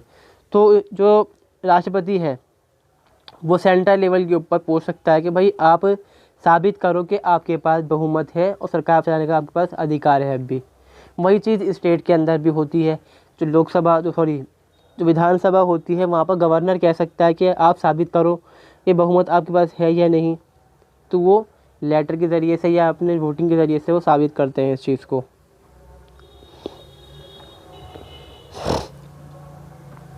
आगे देखते हैं हम यहाँ पर कौन कौन से हैं। ये मैंने दिखा दिया है पहले, ऊपर आता है फाइनेंस पावर क्या है यहाँ पर प्रेसिडेंट ऑफ इंडिया की। No money bill can be introduce without the prior permission of the president of India. Money bill budget होता है हमारा, सीधी बात है, जो बजट जो पास किया जाता है यहाँ पर साल के अंदर, हम इसमें यही दिखाते हैं कि हम इतना एक्सपेंडिचर करेंगे, सरकार इतना पैसा इकट्ठा करेगी, सरकार इतना पैसा खर्च करेगी, उस चीज़ को मनी बिल बोलते हैं यहाँ पर, ठीक है, जब बजट जिसको हम बोलते हैं। तो ये राष्ट्रपति की परमिशन के बिना इंट्रोड्यूस पार्लियामेंट के अंदर नहीं किया जा सकता। राष्ट्रपति इसकी परमिशन देता है कि हाँ अब मौका है, आप इसको इंट्रोड्यूस करो, पेश करो वहाँ पर। तो ये क्या होता है, ये एनुअल रिपोर्ट स्टेटमेंट होती है, जो यूनियन होता है वो करना होता है यहाँ पर। अब दोनों ही हाउस में पेश होता है ये पार्लियामेंट के, चाहे वो अपर हाउस हो या फिर वो लोअर हाउस हो, ठीक है। आगे है यहाँ पर ये सारी चीज़ें जिसके अंदर आती हैं। The annual budget is presented before parliament with the prior consent of president. The president can create a कॉन्टेगरी fund to meet unforeseen expenses. अब यहाँ पर ये जो है कॉन्टिजेंसी जो यहाँ पर फंड होता है, वो फंड ये है जो कि जो एक तरह से मतलब हम बताया था मैंने आपको कि स्टेट देश के पास कई तरह के फंड होते हैं। ये फंड जो होता है वो इमरजेंसी के नहीं होता है कि ज़रूरत पड़ने पे देश को काम आ सके। तो अगर पैसे नहीं है सेंट्रल गवर्नमेंट के पास, जो बचा हुआ पैसा रखा है रिजर्व के अंदर, तो ये जो सेंट्रल गवर्नमेंट है उसको दे सकता है राष्ट्रपति, इसके पास पावर है यहाँ पर, ठीक है। फाइनेंस मिनिस्टर कमीशन उसको अपॉइंट कर सकता है, ये बता दिया था मैंने, ये फाइनेंस के अंदर ही आता है, क्योंकि इसमें क्या है कि फाइनेंस मिनिस्टर जो कमीशन जो होगी वो हेल्प करेगी और सेंटर और स्टेट को कि आपके पास जो रेवेन्यू है कितना कितना आप डिस्ट्रीब्यूट करेंगे आपस के अंदर। फिर आती है यहाँ पर जो सबसे ख़ास पावर है वो है इमरजेंसी की पावर। ठीक है, आर्टिकल 356 से 360 के बीच ये दिया गया है यहाँ पर। 352 है नेशनल इमरजेंसी के लिए, 356 है यहाँ पर स्टेट इमरजेंसी के लिए, और फाइनेंस जो इमरजेंसी होती है उसके लिए है यहाँ पर आर्टिकल 360। तो सबसे पहले हम देखते हैं आर्टिकल 352 नेशनल इमरजेंसी, जो कि इंदिरा गांधी सरकार ने अनाउंस करी थी। ठीक है, ये वाली इमरजेंसी है यहाँ पर। इसमें क्या होता है कि यूनियन मिनिस्टर होते हैं और जो कैबिनेट, मतलब जो हम कहते हैं सीधी बात है, कैबिनेट जो होती है कैबिनेट क्या करती है यहाँ पर, डिस्कस करती है कि भाई देश के अंदर कब जो इमरजेंसी है उसको अनाउंस किया जाएगा यहाँ पर। फिर वो उसको एक रिटन जो लेटर होता है उसके ज़रिए से प्रेसिडेंट ऑफ इंडिया है उसको भेजते हैं कि भाई देश के अंदर जो सिक्योरिटी है उसको लेके ख़तरा है, तो आप देश के अंदर नेशनल सिक्योरिटी अनाउंस कर दीजिए। अब ये कब होता है, कंडीशंस होती हैं उसके ऊपर। एग्रेशन होता है, एक्सटर्नल एग्रेशन मतलब सीधी बात बोल सकते हैं हम सिविल वॉर तरह का, या जो लोग जो जनता है वो आपस में लड़ भिड़ के मर रही है यहाँ पर। दूसरा है वॉर और एनी आर्म्ड रिबेल, यानी कि विद्रोह, सैनिक विद्रोह जो हो सकता है यहाँ पर, या फिर जो लोग कर सकते हैं। ऐसी कंडीशन में जो प्रधान राष्ट्रपति जो होता है वो इमरजेंसी को डिक्लेयर कर सकता है। मगर इसमें क्या है ना, इसमें झोल वही है, अगर मान लो जो राष्ट्रपति है उसने अनाउंस कर डाला कि भाई जो हम कह रहे हैं मतलब इमरजेंसी जो देश के अंदर लगती है वो वैलिड जब तक नहीं तक उसको जो पार्लियामेंट है उसके अंदर मान्यता नहीं मिल जाती यहाँ पर, वो चीज़ होती है यहाँ पर। The executive power of all state है, अगर हम बात करें इसमें होता क्या है कि जो एग्जीक्यूटिव पावर होती है स्टेट्स की वो क्या होता है डायरेक्ट इनसे छिन जाती है। मतलब यहाँ पर ये है कि डिज़ोल्व तो नहीं होती, जो विधानसभाएँ होती हैं वो डिज़ोल्व नहीं होती यहाँ पर, मगर जो उनके काम होते हैं वो सेंटर पर पहुँच जाते हैं पर डायरेक्ट, सीधी की बात। और जो पैसे का खर्चा है वो खर्चा जो सेंट्रल गवर्नमेंट के पास होता है वो बढ़ जाता है यहाँ पर, यानी कि जो हम कहते हैं डिस्ट्रीब्यूशन जो होता है पैसे का वो सेंटर को ज़्यादा मिल जाता है यहाँ पर, क्योंकि वो नेशनल इंटरेस्ट की बात आ जाती है यहाँ पर कि देश के हित की बात। राज्य बाद में करेंगे हम, जो देश है उसको देखेंगे पहले यहाँ पर, इसमें ये होता है। ठीक है, the proclamation shall be put before both the house and it shall necessary to be passed with the 2/3 majority of the maintain its legal status. बताया ना मैंने कि राष्ट्रपति ने अगर अनाउंस कर दिया है, ठीक है, कर दिया कोई दिक्कत नहीं है, मगर वो लीगल नहीं है जब तक वो पार्लियामेंट के दोनों हाउस के अंदर पेश नहीं होगा। 2/3 जो मेजोरिटी है यहाँ पर उसको पास नहीं करती यहाँ पर। ठीक है, अब क्या होता है यहाँ पर, सेंट्रल गवर्नमेंट जो है स्टेट गवर्नमेंट्स के लिए, स्टेट के लिए यहाँ पर कानून को बना सकती है, ये इसके पास पावर होती है जो इमरजेंसी होती है उसके टाइम यहाँ पर। और जो फंडामेंटल राइट्स है आर्टिकल 20 और 21 को छोड़कर सबको सस्पेंड कर डालता है यहाँ पर। 20-21 में क्या है, स्वतंत्रता की आज़ादी जो है यहाँ पर हमारी वो होती है। ठीक है, समानता हो, धार्मिक आज़ादी हो, वो सब कई बात साइड में। यहाँ पे सिर्फ आपको नागरिक स्वतंत्रता मिलती है कि आप जीने का आपका अधिकार है, अपनी बात को रखने का अधिकार भी यहाँ पर नहीं मिलता, सेंसरशिप लग जाती है इसमें। अब जो दूसरी आती है यहाँ पर वो है 356 स्टेट इमरजेंसी। यहाँ पर इसको आपने बहुत बार देखा भी होगा, बहुत नॉर्मल सी चीज़ें ये लगती है, अक्सर लग जाती है बहुत से स्टेट के अंदर। असल में इसमें होता क्या है, अक्सर प्रॉब्लम ये होती है कि जो सेंटर है और स्टेट है उनके रिलेशन चल रहे होते हैं यहाँ पर ख़राब। जैसे मान लो कि दिल्ली के अंदर एक बार हुआ, मैंने देखा खुद कि जो सरकार आई केजरीवाल की, उन्होंने क्या करा, सरकार गिरा दी अपनी खुद ही, छोड़ दिया, उन्होंने इस्तीफा दे डाला यहाँ पर। वजह क्या थी कि यूनियन गवर्नमेंट, इनकी सेंट्रल गवर्नमेंट जो है वो बीजेपी की गवर्नमेंट थी, तो नई गवर्नमेंट आई आम आदमी पार्टी की, तो उनको परेशान करा सरकार ने, बीजेपी सरकार ने, केंद्र सरकार ने, तो उन्होंने यहाँ पे घुटने टेके और अपनी सरकार गिरा डाली। 50 दिन चली उनकी गवर्नमेंट, कुछ दिन। ठीक है, और दूसरी चीज़ यहाँ पर ये भी थी कि हाँ भाई सेंटर के चुनाव आ रहे थे प्रधानमंत्री के, तो उनको शायद लालच आया हो कि भाई हम छोड़ डालते तो हम चुनाव जीत देंगे प्रधानमंत्री का यहाँ पर। फिलहाल जो भी रहा, सरकार गिर गई। फिर यहाँ पर क्या हुआ कि दिल्ली में लगा राष्ट्रपति शासन। जब लोकसभा भंग हो जाती, जब विधानसभा भंग हो जाती है स्टेट की, तो यहाँ पर जाता है राष्ट्रपति शासन। एक तरीका यहाँ पर ये होता है, सरकार दे डालती है इस्तीफा, तो पहला तरीका तो यहाँ पर ये होता है।